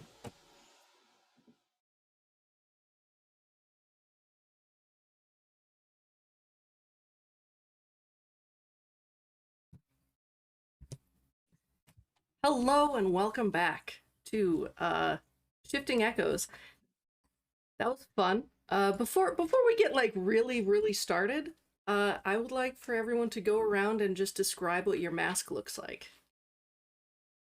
If you would, please. Let's start. Does anyone want to volunteer to start? I can go first. Go for it. I think that Psalm makes sort of a carnival kind of not carnival, but like it's Italy, that inspired mask that covers the entire face. It goes down the center, and I think that it on the right side it fades from black to blue, and it's a smiling kind of like that drama theater face smiling, and then the other half it fades from like red to black, so it's like kind of fading opposite ways. The frown is like the reddish tones of her skin, but fading into black, and then she's just got like beautiful like luminescent eyelashes that are super long and feathered, and like cool dots going down the sides in what would normally be like rhinestones and like sequins. It's just like beautiful dots of like where she's taken the beautiful rhinestones and like painted over them and just put them and lined her mask with that. But yeah, biggest thing is just like the different faces, and then the feathered eyelashes that are way too long. And I think she'll just, I think that she will have space for her horns coming out of the mask, but it covers her entire face. Sounds good. Who's next? I'll go. Oh, Oh, go ahead. Okay. So Castrol's mask is one of the like ones that just kind of like go around your eyes. And it looks lacy, but it's all silver filigree. And then right at the corners, there are little like snapdragon blooms that match the snapdragon she got from Iden, just kind of like poking out the top sides. Anna, I think you were ready. Yeah, because our masks are fairly similar. I was going to go very big and feathery, but I decided not to during the break. It is gold filigree half face, but within the lacing pattern, there are lilies, the shape of lilies hidden within all throughout it. And then in a very 1930s fashion, there's a golden falcon feather, just a single one coming off the side. I'll have made one out of wood. It'll be kind of a rich, dark, gnarled looking mask where a lot of the natural folds in the wood finish resemble almost like a scaling pattern because my mask will just be essentially an enormous dragon face.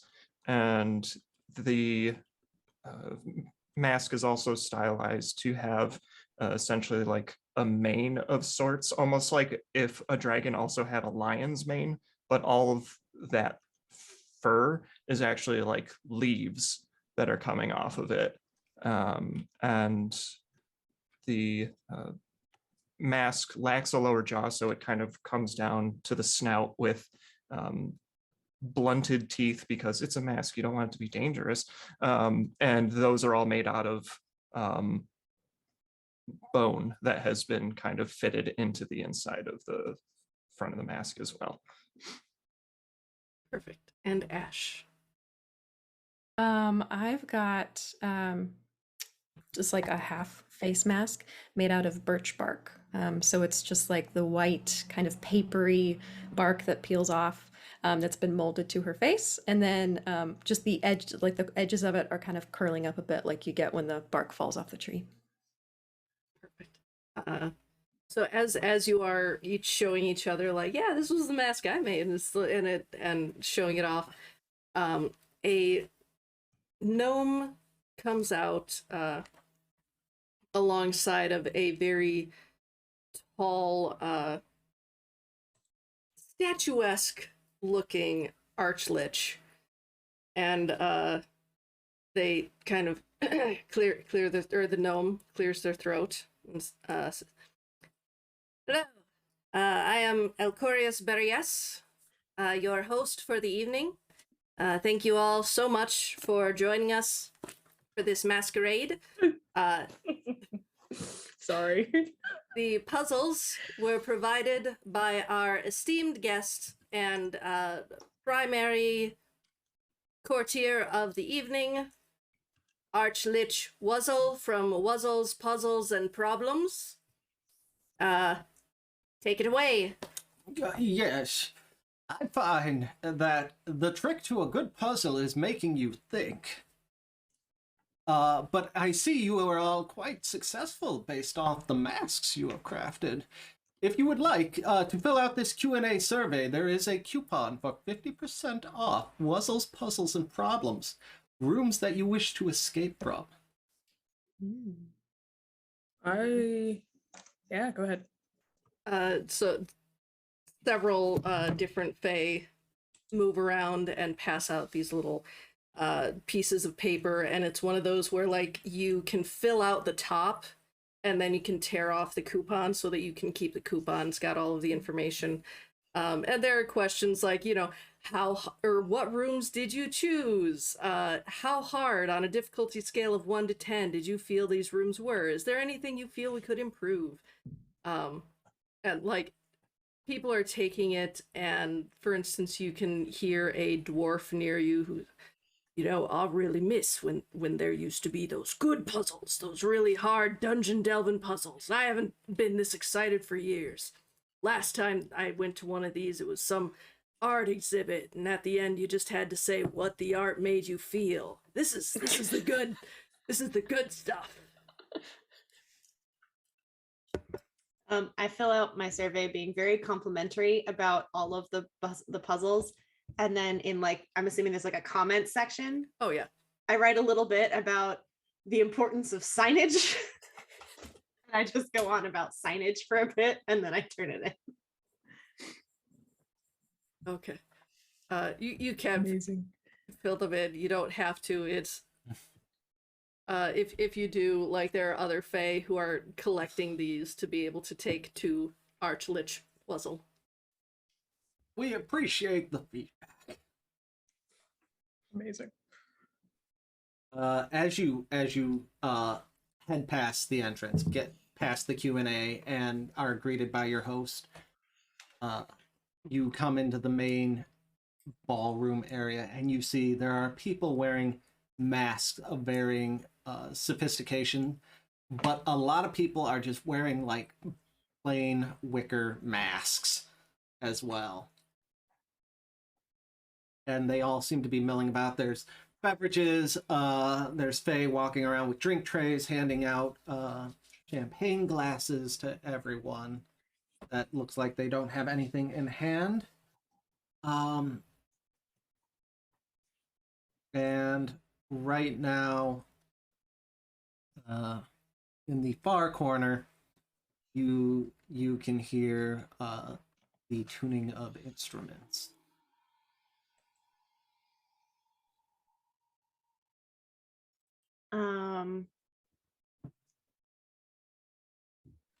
I grab Eden's hand again, and then I either look or head, if I can't see, towards where I'm hearing the instruments. Not like dragging them with me, but just like squeezing their hand and then going to look. I'm not going to let you go without me, so I'm following behind you. Sadly enough, Wait. Psalm is also following behind you as well. I guess I just realized, Eden, did you change back into star form, or are you still a cat? I changed back to star form so Okay, that I I can wanted to have make a sure. mask that fits. Yeah, at that point. I mean, tiny cat with tiny mask would be Cat adorable. mask. She's got paw prints. But yeah, as you get closer, you can hear actually Kestrel. This is one of the songs that you and your band would very frequently play, called Iskania Pie.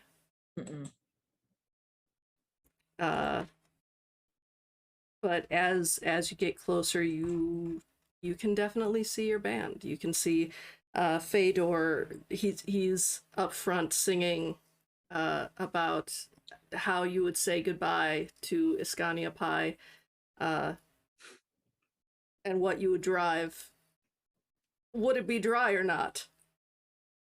You can hear that Luca is playing the mandolin, as well as Elia playing the harp.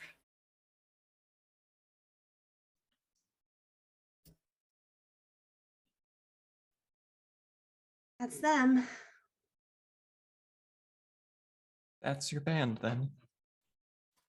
Yeah. This is it.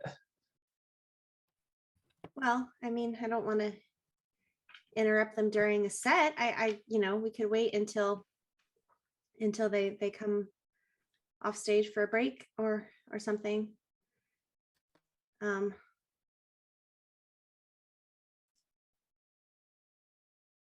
Yeah, maybe. Yeah, I mean, they're in the. You said they were tuning, or they're like in the middle of, like, are they? They are in the middle of Iskania Pie. Okay. Would I know, based on our normal set list, like, is that early in the set? Is that later in the set? That's pretty early. Like, that's probably the second song. Okay. And how frequently do we normally take breaks? How frequently do you take breaks? I'm actually going to popcorn over to Abby because I know very little about live music. Yeah, I mean, if you're a bands to take breaks. yeah, if you're a background band just playing music at a party for 4 hours, I would say usually like 45-minute set, 15-minute break. Is Psalm with Kestrel? I'm pretty sure I was walking after you. Okay. I will just. I can understand if you're nervous about this. How do you want to do this? I don't know. I hadn't actually planned this part. I could just go kind of stand near the stage and see how they react. And then if they don't react, then when they take their first break, we could go talk to them. I don't want to cause a scene, you know? DMs, how tall is everyone here? Like on average? they vary in height as much as your party does. Dang. Okay. I mean, if you want to stand, how tall is the band?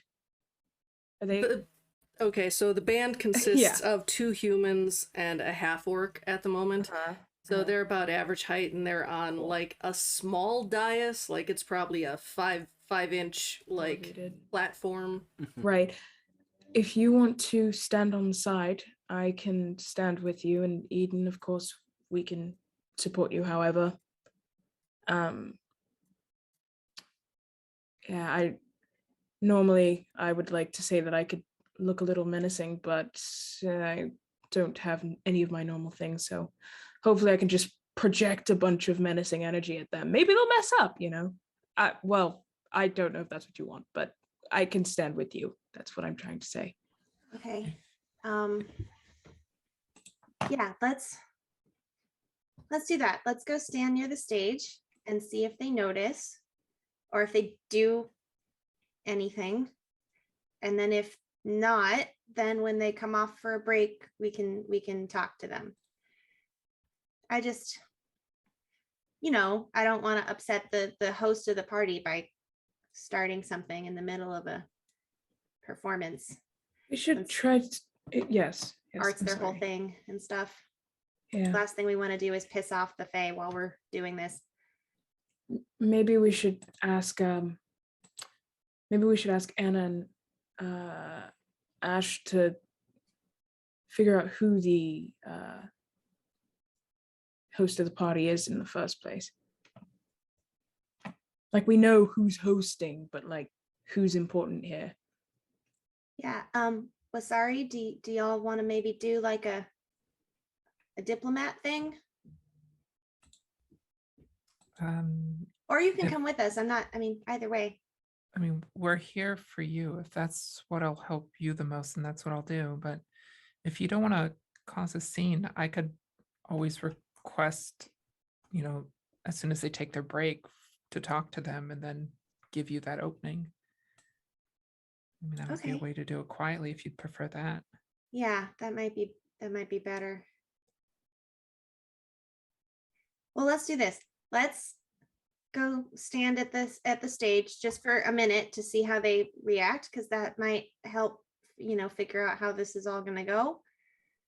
And then if that doesn't do anything, then yeah, we'll request them when they take their break. The only issue is we're all wearing masks. Oh. And you're all in very different outfits, and you're amongst a very large crowd. I'd say very, very large. Well, then let's not like do the 100, stage 200. thing. Let's just wait until they take a break and then call them over. That'll be good. Okay. As you wait, they continue to play their set on, and the crowd mills about. No one seems to really be listening to the music. It's more of a background feature as they talk and rub shoulders with each other, the high society types do. And finally, as they wrap up their final song, I can't read that. Harpsichord Man as they wrap up that final song. God, that's my favorite. Someone beside you says, "I know, I like it too. It's a really good song. It speaks to all of us. Who hasn't been in a bar at night just feeling like you're the only one there with the harpsichord man playing to you?" Exactly, right? So, oh my gosh, so relatable. And it's just amazing. You see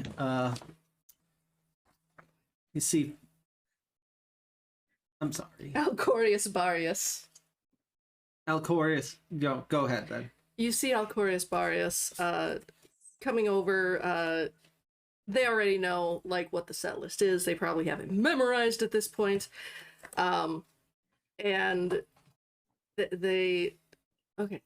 So you guys are you're going on break for 15-20 minutes, and you can see that for instance, Luca is retuning and restringing the mandolin and says, yeah, we'll be back in 20. You know, if you need us for anything or if anything sounds off, make sure to ask us to change stuff, and we'll do that for you.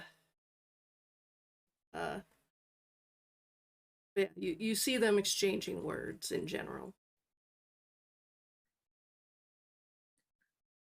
Kestrel, I think now is your chance. Yeah. Wasari, can you? Yes, absolutely.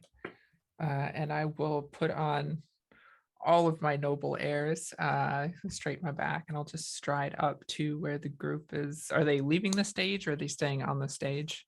At the moment, it looks like they are putting things in a general area so that they can leave the stage, but they're making sure that everything's safe and won't get knocked over or anything like that.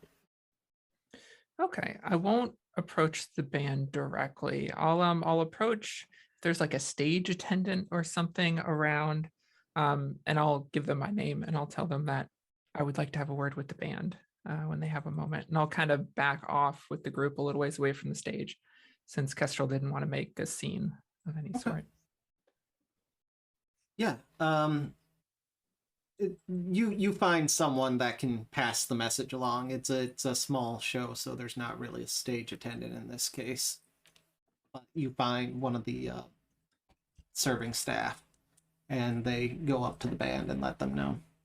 And you see Fedor just look up over at you, Anna.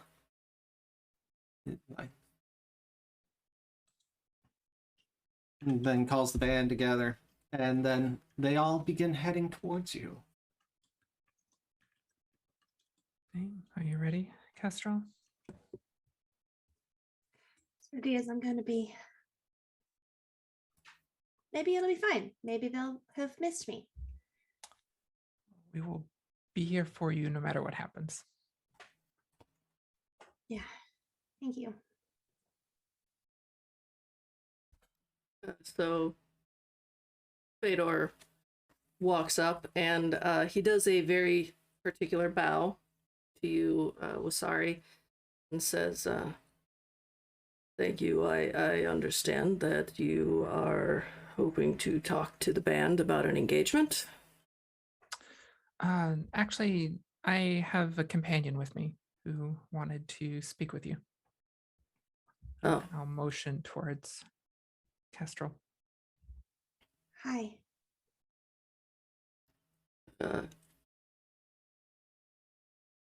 Oh. And you see the color kind of drain from his face, and Luca and Elia both kind of step back in shock a little bit. And hello, Kestrel.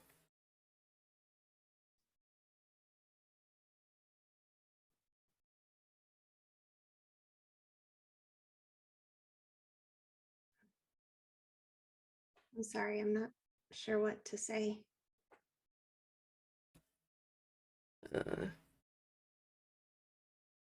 Well, I mean, you called us over.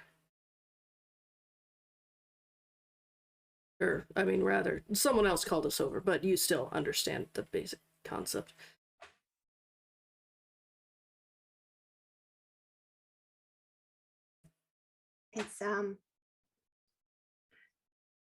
It's been a while. It's been, and you can see him ticking off his slightly longer fingernails, and yeah, it's been about 3 months, 5 days, and 23 hours.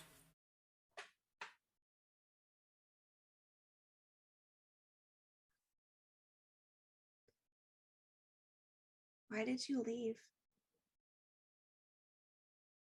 He clears his throat and looks back over at Luca, who has decidedly, like, the moment that he knew who you were, like, he has looked everywhere else around the room that is not you. Yeah, I've been pointedly avoiding making eye contact with Luca.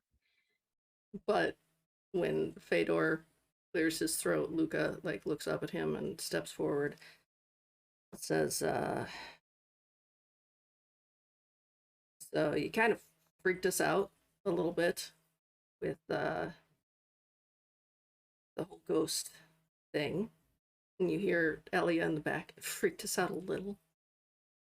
I still haven't slept right. And Luca, like, just kind of waves her down. Says, so, I mean, we heard, or Faye heard, that we could come to the Feywild and possibly take care of that for you, and, you know, make it so that you don't have to work with ghosts anymore. But, you know, because it's working with the dead. That's not, that's nothing. That's scary. That's frightening. But as we traveled, we realized that, well, I realized, and for the first time he actually looks you in the eye, you seemed really excited about working with ghosts and all that. You were just gonna take it away? So Without even... instead, when we got here, we asked for a favor. That we would not be able to see or perceive or deal with any of the ghost stuff, so that way you could still do it. You could still be you.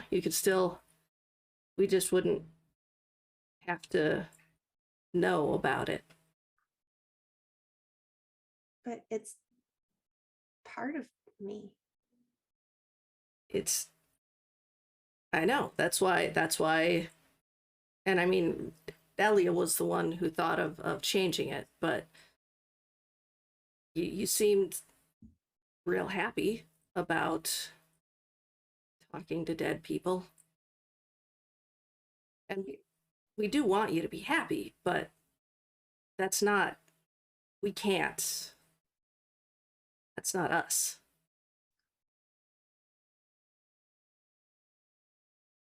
And it's cool. Apparently, like, we talked to the Fae about this. Like, they can't change anything in our brains that we don't want to be changed.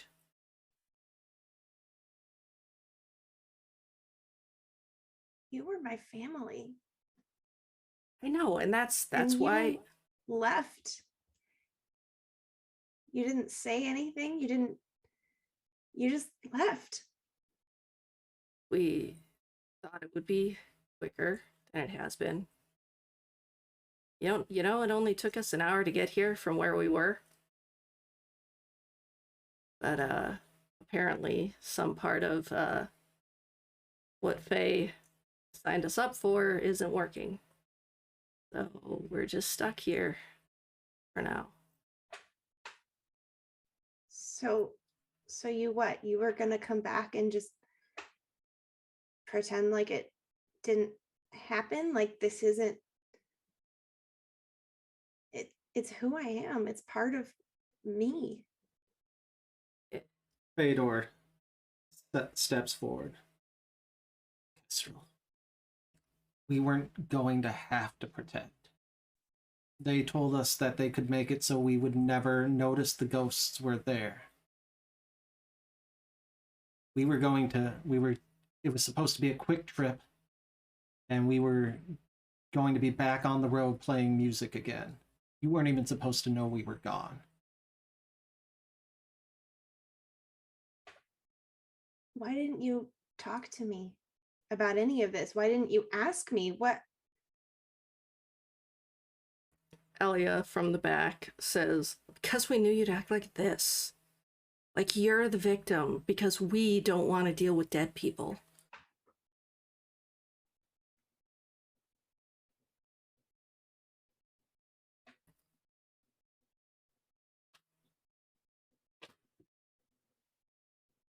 Kestrel, we never wanted to hurt you. We just wanted to keep the family together. Keep the fam. You abandoned me. Complicated. Why? I would have done anything for you. Why wasn't I enough for you? I mean, if anything, you were too much.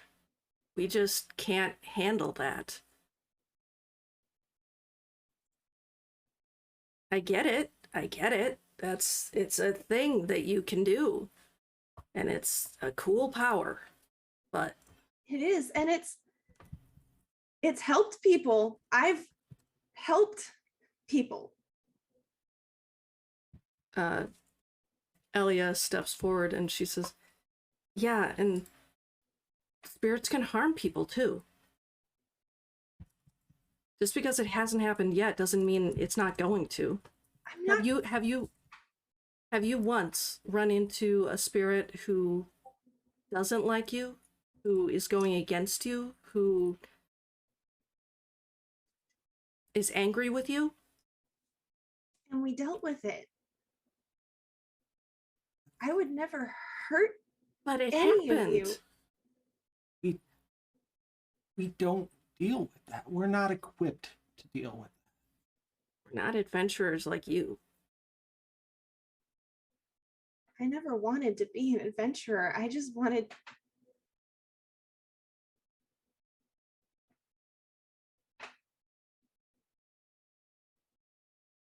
We're glad you're here, Kestrel. We're sorry that we abandoned you so long. If we knew how to finish this contract, we wouldn't have to abandon you. We could go on the road again. But for some reason, we're still here. And what? Just pretend like I don't have this? Like that I'm someone I'm not? Ellie rolls her eyes and goes, you don't have to pretend. You'd be able to, like, talk to ghosts right in front of us. We just wouldn't see it. We wouldn't see you talking. It would just be you hanging out all cool, like. We just wouldn't know about it. Then you wouldn't know me.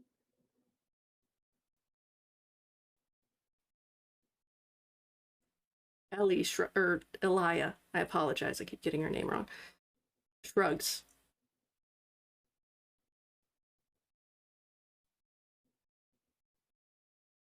I look back at Fedor.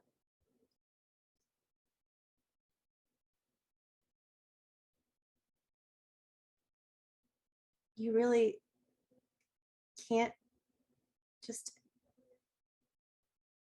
accept this? I'm still me. I still love you. all. I just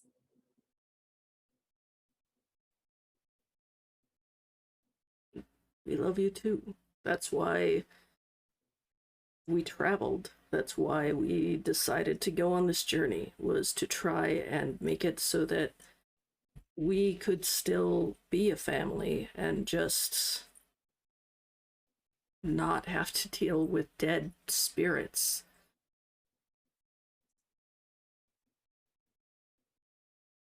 I might interject. Is that okay? Eden will step forward and like grab Kestrel's hand and just say to him, if you were a family, you would accept her for who she is without the need to ignore any part of her. And I think that's the sad part, is you don't understand that.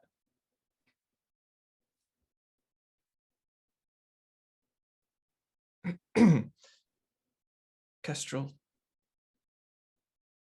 you deserve better than this. I'm sorry, but you do. I look around at everybody. And then I turn back to my band, and I'm ignoring Elia because, like, whatever, she never liked me, but Fedor and Luca.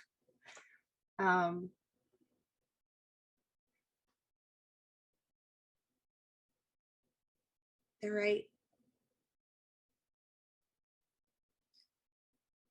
What you're talking about, that's not what family is.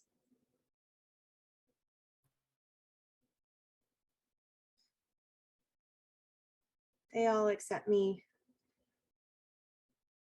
for who I am, all of me. They wouldn't just leave me like that. And we might have been a family once, but we're not anymore.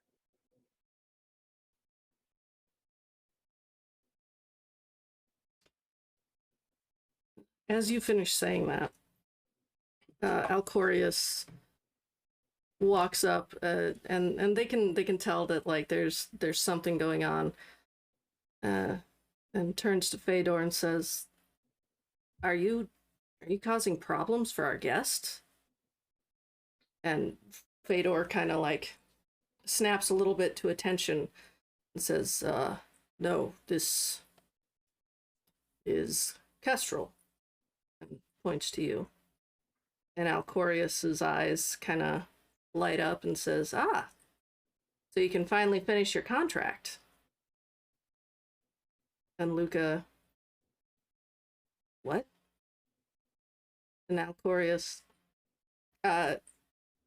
prestidigitates a piece of paper in their hand and says, "Well, when you signed up for this contract, you said that your band would play one venue, and when you wrote your band, Castrol's name, and they slapped the paper, showed up right here. So now your band is all here. So as soon as you play that venue, you're free to go. Your contract will be done."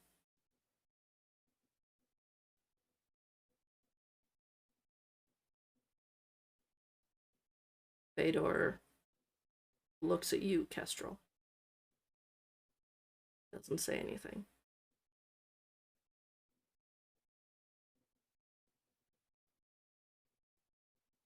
Are we all there with Kestrel? Mm-hmm. I will just, if she'll allow it, I'll just put one hand on her shoulder. Just say, you don't have to do it.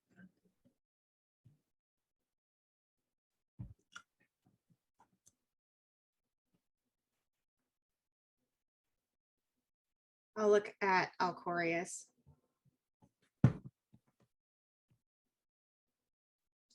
Is this the event in question? I play this event with them and then that's it? Well, if I'm honest, and Alcorius like unfolds it, they They have played at, let's see, 84 events so far over the past 2 months, 5 days and 23 hours. But none of them have been an event with the entire band. Right. So whatever event, like if you want to hold off and wait until like next week and come back, you can do that. Or but you know, they have been here for 2 months, 5 days and 23 hours. And they no, I did. guess what I'm asking is if I play the rest of this event, this contract, this night, whatever with them, then that's it. Yeah, that fulfills the requirements of the Evergreen Song, playing one show. How long is this event? 3 hours left to go. With breaks, of course.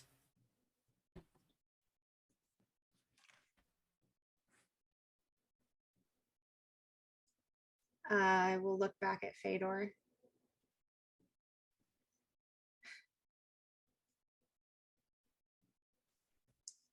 After this, I don't ever want to see you again.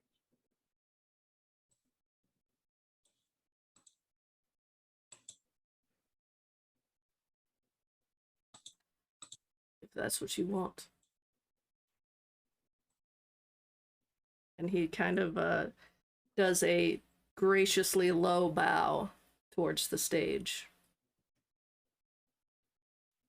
Elia has already turned around and is very huffily retuning her harp. And I'd like to change the set list. We're doing all the songs with lyre solos. Okay. I don't care. Good. So you go up, and you know that the first lyre solo is probably the jester, and so the band tunes up. How does it go? How does the song go? No, like how does the Okay. performance go? How If you would like to roll a performance check to see how you Sure. played I was for like, the I am entire not night. singing. I'm sorry. I thought you were preparing to sing. I was like, ooh. Nope. Kestrel doesn't sing. no, Fedor's up there. Performance check. I'm Yeah. the jester. I'm a bester. That is where's performance? Okay. 22. You yes, go ahead, and as Gonah was saying, describe how your performances go for the night.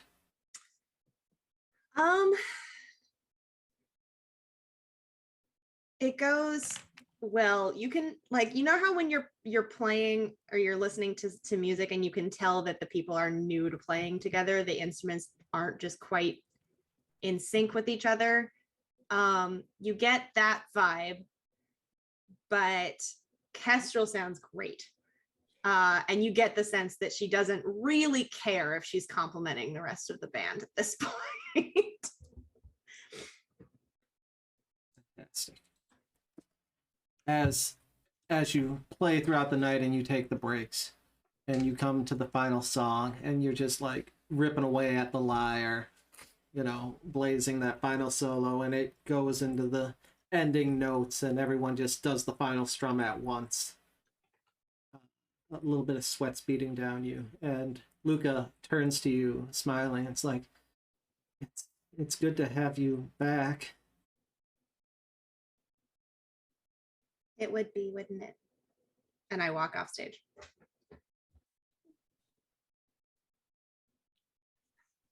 And I get like around a corner or like behind a column or something, and Kestrel just starts sobbing. Anyone who sticks around the stage, which I don't know if that is anyone, as those notes, because like Kestrel leaves, and all three of the Evergreen Song band, as it is now, because she has officially quit, finally. They kind of shake their head. Luca kind of shrugs. Says, Faye, you know, I feel like the set would have gone a lot better if we had a lyre player. And Fedor, maybe we can find one at the Nightingale, but, I don't know. We've never had a lyre player in our band. Would that work? Elia. Guys, we sound just fine. We don't need a lyre or anything like that.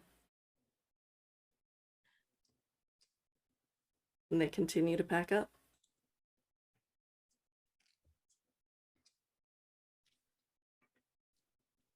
How do you Kestrel feel, has now Kestrel? done the dramatic slide down a column and is just sitting on the floor crying.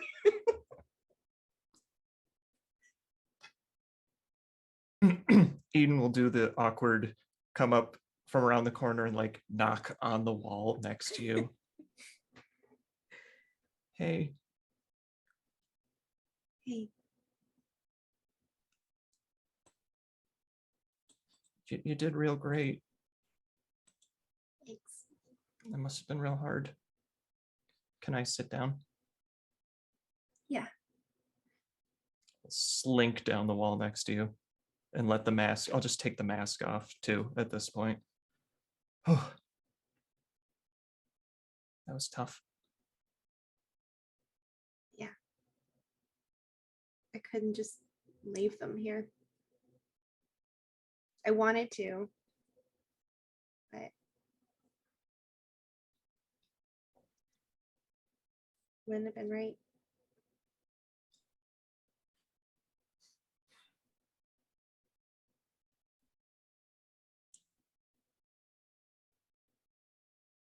You did more Thank for you. them than they deserved, I guess.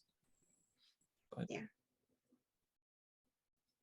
like I said, we're here for you. And I'll hold my hand out, just kind of like on my knee, up, palm outward. I'll take his hand and then just kind of like rest my head on their shoulder.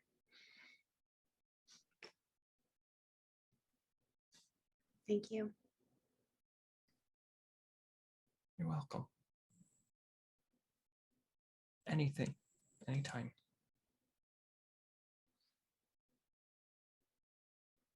What am I going to do now?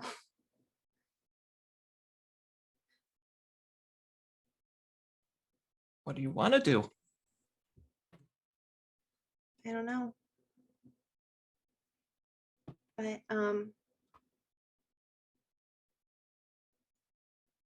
I think whatever it is, I think I'd like it better if you were there. If that's okay. I think that sounds real great. Whatever we do, we'll do it together. Yeah. I like that.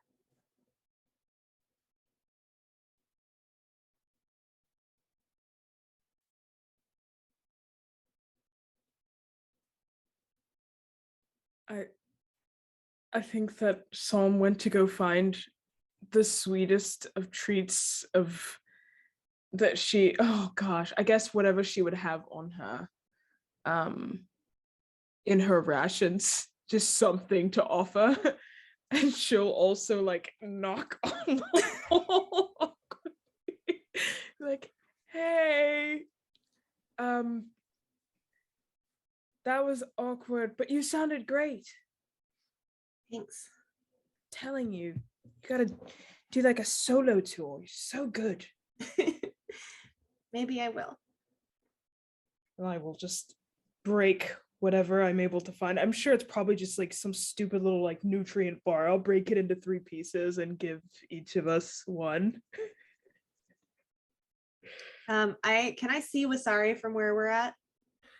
Yeah, she's stepping up behind she had just passed off a piece of parchment that was rolled up that she had written out while Psalm was going to find something sweet. Mhm. And she's not going to say anything about it, but it is informing the Evergreen song that they are forbidden from ever stepping foot in Andare. But I'm going to step up as well and join the group.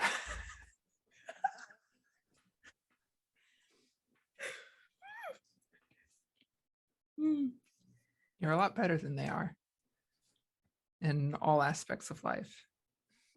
I'm sorry they did that to you. At least now I know. It's better than wondering.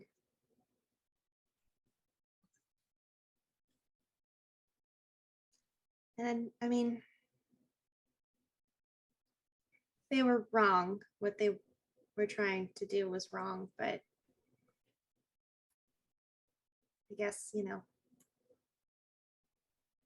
they thought they were doing it for the right reasons. That's something.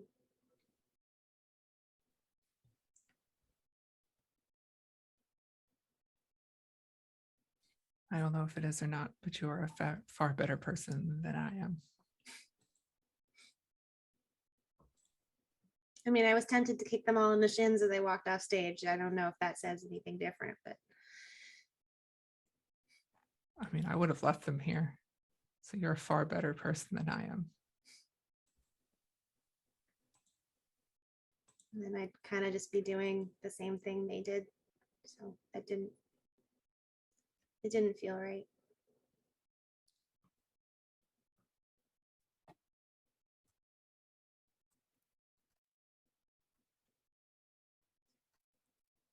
Thank you all for being here and not leaving me. Dream of it. I feel like you're kind of stuck with us. I feel like I'm okay with that.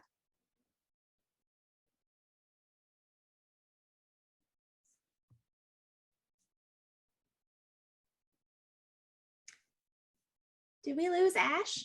And I'll look around. Ash is awkwardly trying to surreptitiously look around the corner, but her antlers are totally sticking out, and you just see antlers and ears from around a column, but just kind of hanging out. Hey, still here. Good. Thank you for all your help too.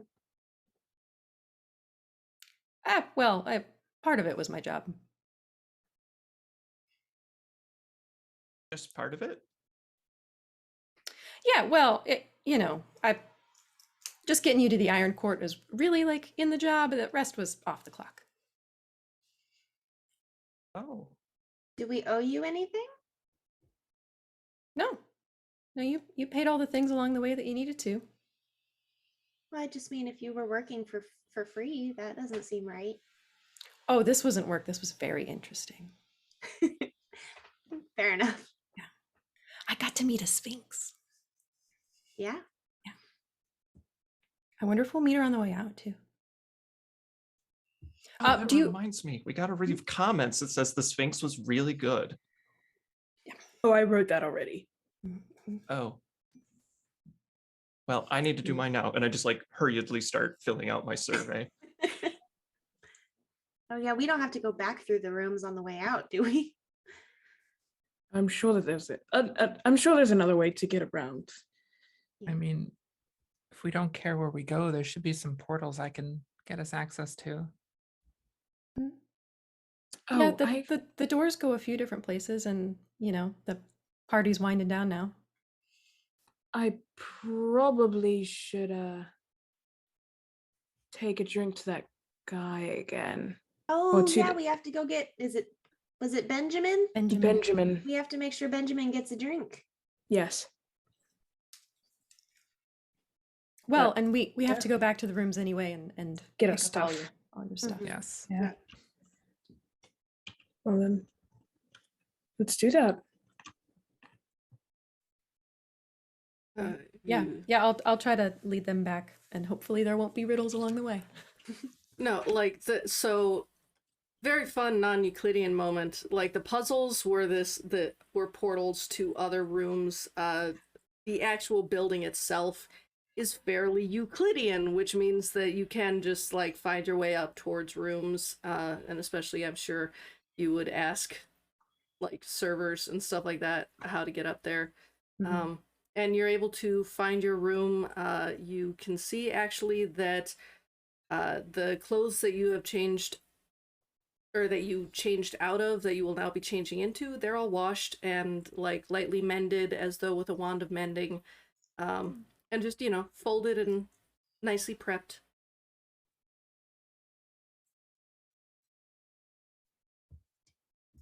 You, Perfect. you change into those clothes, I assume. Get all of your things. Psalm the entire time has just like a cup that she is like, okay, put it over here, Putting put on my the vest thing, and and then holding take the it cup to and the you other move it over side. here, and you put Yeah, it on your that's- holster. Yep. Let me just sheath my sword, like all that good stuff. I don't have a sword yet, but all the good things.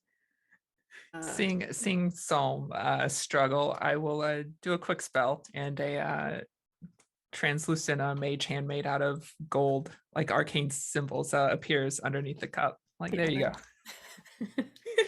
Oh, So you don't thanks. spill it. It's I like like put the cup down. Yeah.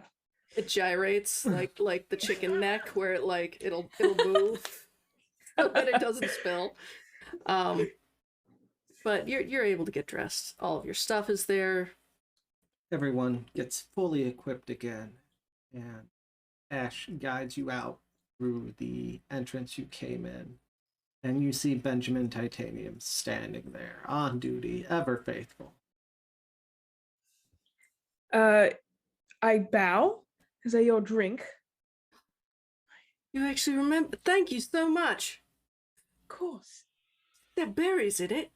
Oh, I love berries. Thank you. Of course. Of course. Was it a good party? I think it's pretty productive, and I'll look at everyone. Productive. What? Wait. Whoa. What was the patron this time? Last time they did it, it was something about sculptures. Puzzles. Puzzles. Oh, that sounds so fun. It was great. As you're standing there talking to Benjamin, you see Jerry walk around the corner, and as soon as he sees all of you, he's like, Terry. nope. It's Terry, not Jerry. Jerry sorry. did not appear. Terry I'm walks sorry. around the corner, and as soon as he sees all of you, he's like, nope, just turns right back around. Good choice. Great. One more thing happens as you are leaving. There are several people leaving out of this doorway, including the Evergreen Song. And they, if you would please, well, no, this is just roleplay. As they walk, they move around your group, and Luca actually bumps into Kestrel and just takes a moment and it's super weird. Did you feel that? Stop messing around. We gotta go find another gig. Yeah. Feywild's weird. Let's get out of here. And they head out. Okay.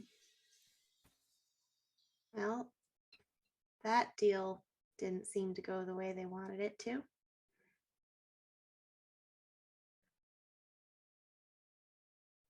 Well, I think it went the way that you needed it to. Or maybe we needed it to. Yeah. I'm really glad I didn't agree to rejoin the band. That would have been really awkward. I was worried from the very beginning that that was what you were going to do. Because I could tell by the way you were just kind of sitting there alone that that was kind of on purpose. But I'm glad that you did what was best for yourself. Yeah. It hurts, but it won't for long. You got your friends around you. Yeah. And I don't have to worry about them, showing up again. It's true. They might have to worry about you, though, if you go on a solo tour. I'm just saying. I'm just saying. They're not going to know what hits them, literally. Yeah. As you are discussing this, Ash is leading you towards one of the wonderful portals to be able to take you back to the material plane. The material plane. See, guys, this is one of the doors that you want to use the next time you come. Like, stop, don't fall in the moon pool again, because that can throw you anywhere. But see the door like it's supposed to be. So, where do you want to come out? I haven't really thought about it. Yeah, I need to go to Corvu. If anybody wants to continue traveling, if you all have your own things. I don't. Corvu sounds fun. Sounds fun to me, too. Wherever it is. I have a wedding to arrange. Hey, I could use probably a musician. Wait, who's getting married? Wedding? What? She just turns and walks through the door. Yes! And with Iconic. that, we are going to call it for the day. We will go ahead and give everyone a brief little bit of time to describe what your characters do in the future. And who do we want to start with? Is there anyone who wants to start? Can I nominate someone else? Well, I don't have a lot of details. I have just a couple things. Yeah, for my- Ash, go for it. I mean, in perspective, this has just been one kind of strange day at work for Ash. So, not big life-changing things. I think the one thing that she'll take from it is researching the Gold Court, and trying to find out more about what happened with that and what it means, and whether they might be welcome in the future in the Feywild. Just finding out more about the Gold Corp. And either, like, if someone wants to raise their hand and go next, they can, or you can popcorn it off. Oh, I don't want to put that on someone. I'm gonna wait for a volunteer. You are much kinder than I am. I mean, I can go, but we'll go from there. Well, immediately we're going with Wasari to plan a wedding and visit Corvu. Don't know what that's about, but like, I'm assuming maybe we just continue to go on some wacky hijinks for a little while. Iden would, of course, keep tabs with the family. Probably not volunteer to run as many errands for his sister as he usually does. And if she gets into trouble, maybe have to take time to bail her out. And would probably, I mean, continuing to travel with Kestrel. It depends on what Kestrel gets up to as well, but that's kind of the plan. Just doing my own thing and saying, forget you, Mom. I don't want to do what you want me to do because I'm a grown-ass adult. Amazing. Yes. Teenage rebellion in the mid-20s at this point, so, or whatever. Not very climactic, but I think that's what I've got.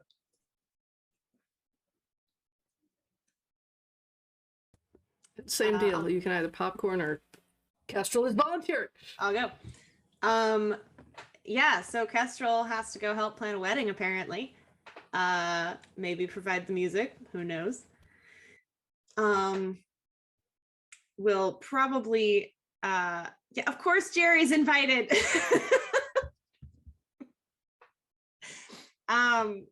will probably spend a little portion of wedding planning time making googly eyes at Eden, but won't say anything about it. And then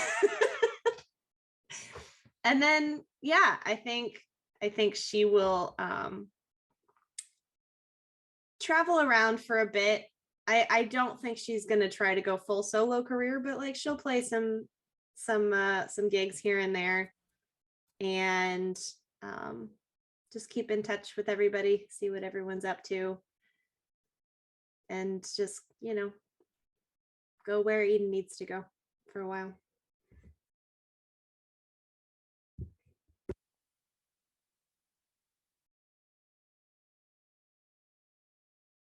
Parsing down.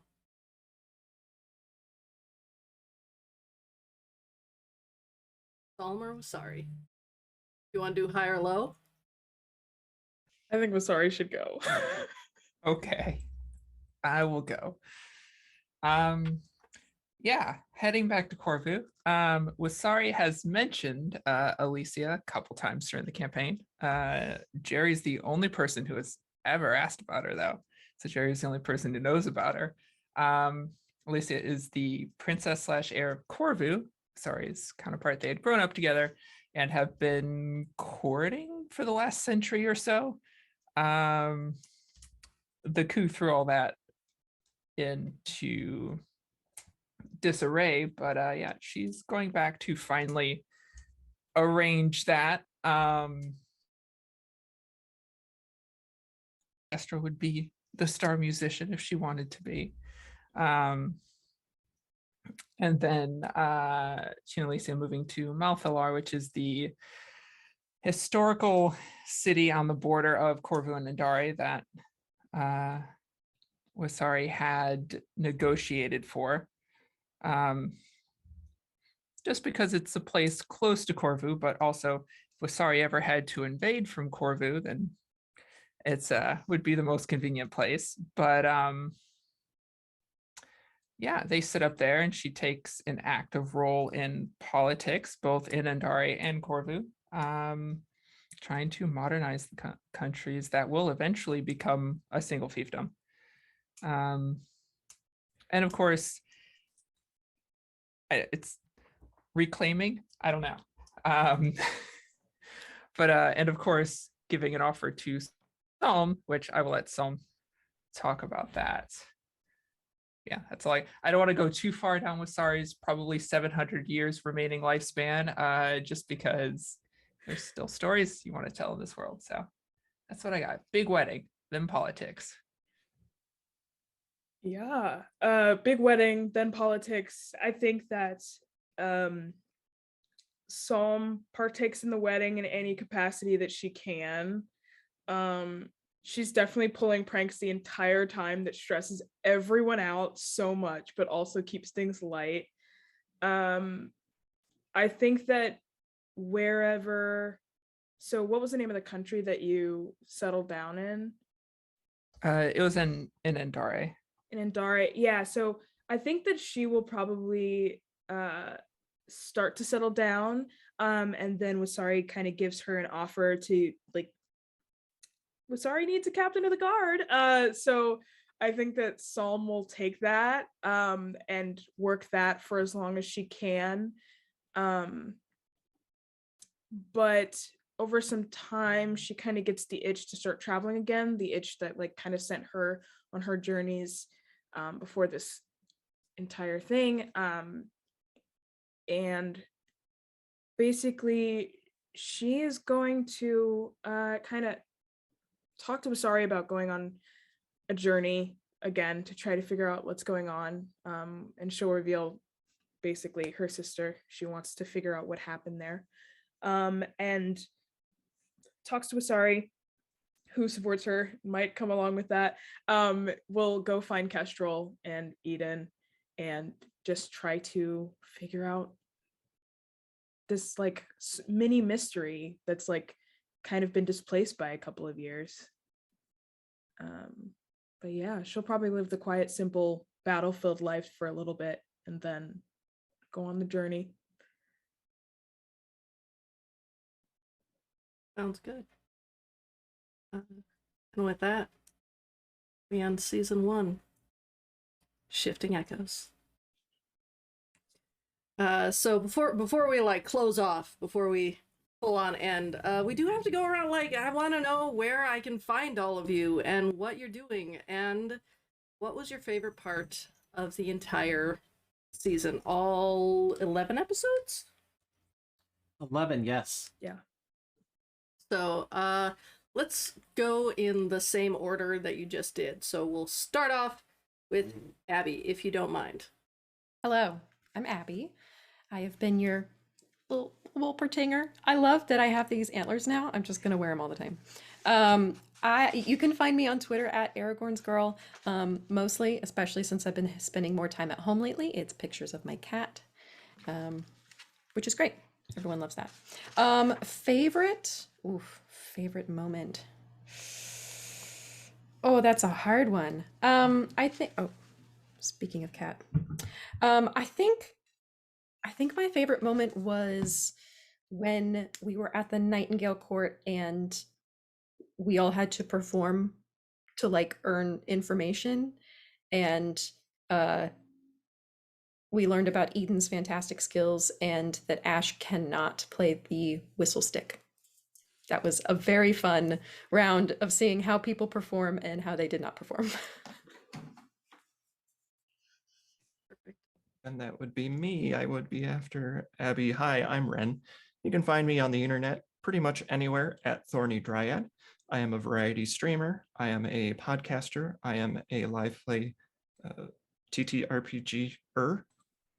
And I am also forgetting what else I have to say. If you want to hear me in another game, you can listen to the podcast Roads Uncharted. It is the very first Genesis actual play podcast, and it is hosted wherever your favorite podcasts can be heard. My favorite part of my favorite part of all time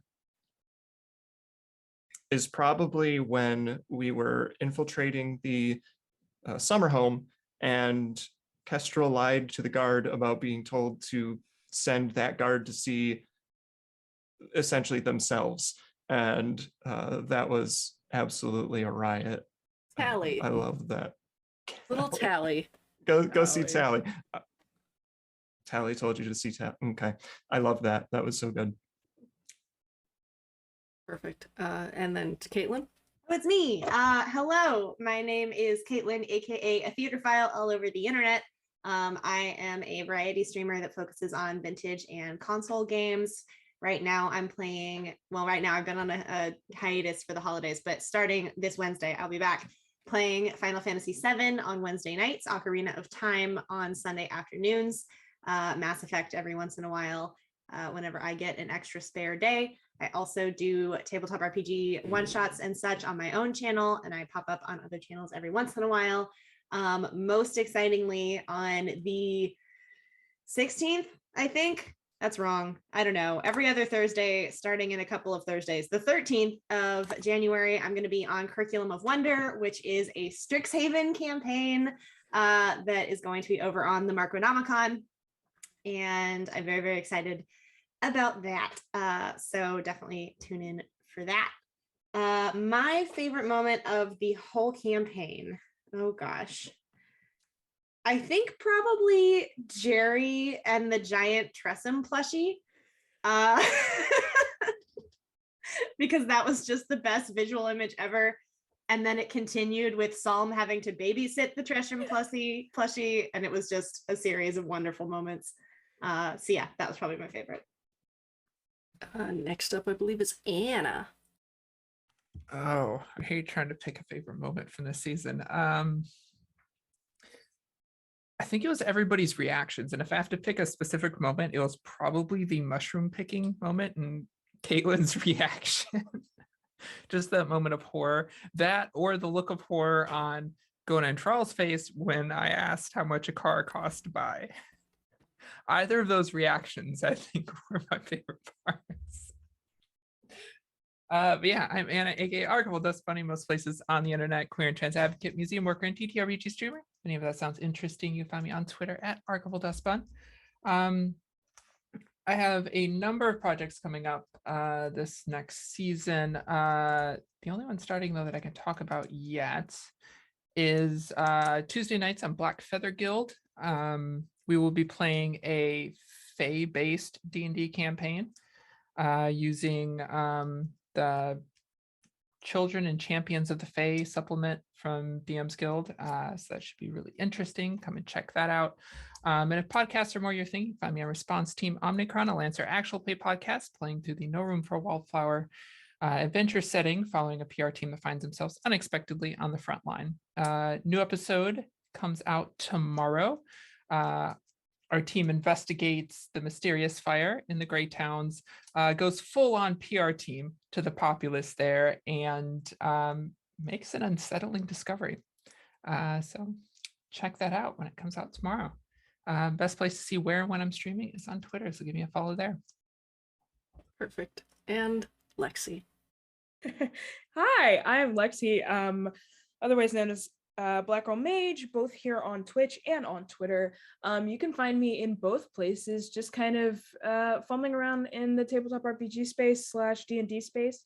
I am a dungeon master. I like to perform, I like to write, I like to act, do so many different hobbies. But overall, Twitter is the best place to keep up with me. I've been more recently streaming on Tuesday evenings, at around like 7 p.m. Eastern time, where I will world build and do D&D prep on Tuesdays, and then every other Thursdays I'm starting to do games and such, because yeah, it's fun.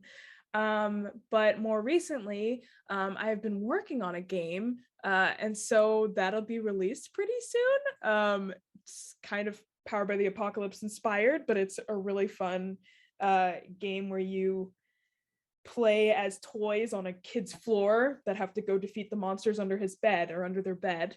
So yeah, you're gonna see some one-shots of that soon, and also one-shots of a D&D actual play that I'm trying to set up at the end of this year. So yeah, that's everything for me. Just keep up with me on Twitter, I guess. Sounds good. As for me, hello, I am Gonah Hawking. This is one of the places you can find me, as well as other places that I have just popped up in chat. Oh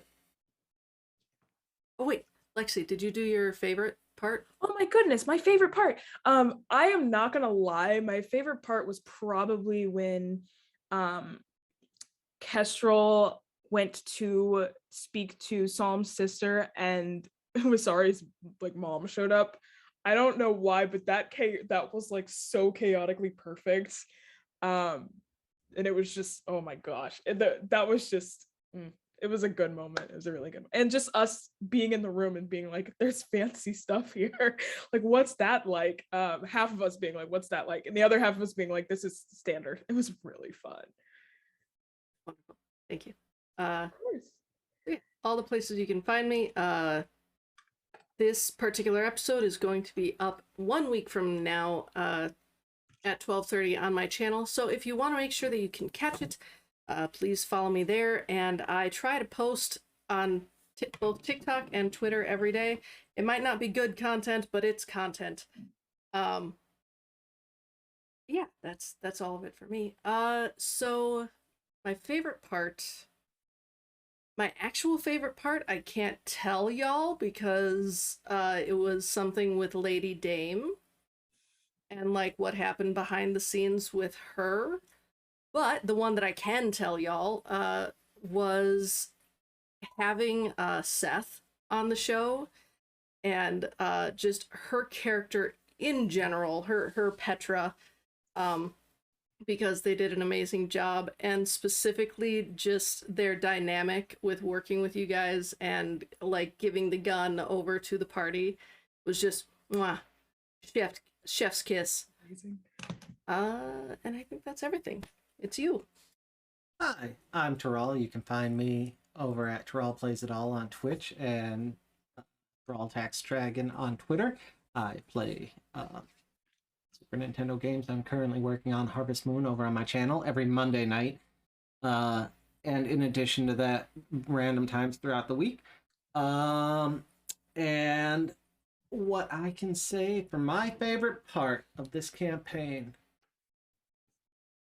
it's hard because this final episode was phenomenal, but if I had to pick a favorite part, I'd go back to the time you were riding all on the train with the box between you and you played Truth or Truther or Double Truth or whatever that game was called. Truthbound. It's Truthbound. It was the Yeah. title of one of the episodes. That episode specifically. And that was such an awesome and fun moment where everyone just got to open up their cameras. And with that being said, we come to an end, and so see you all In the future.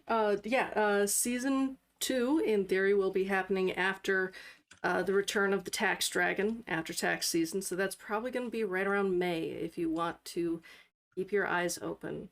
I cannot wait. This has been absolutely amazing. Thanks to every single one of you. See you next time. Bye.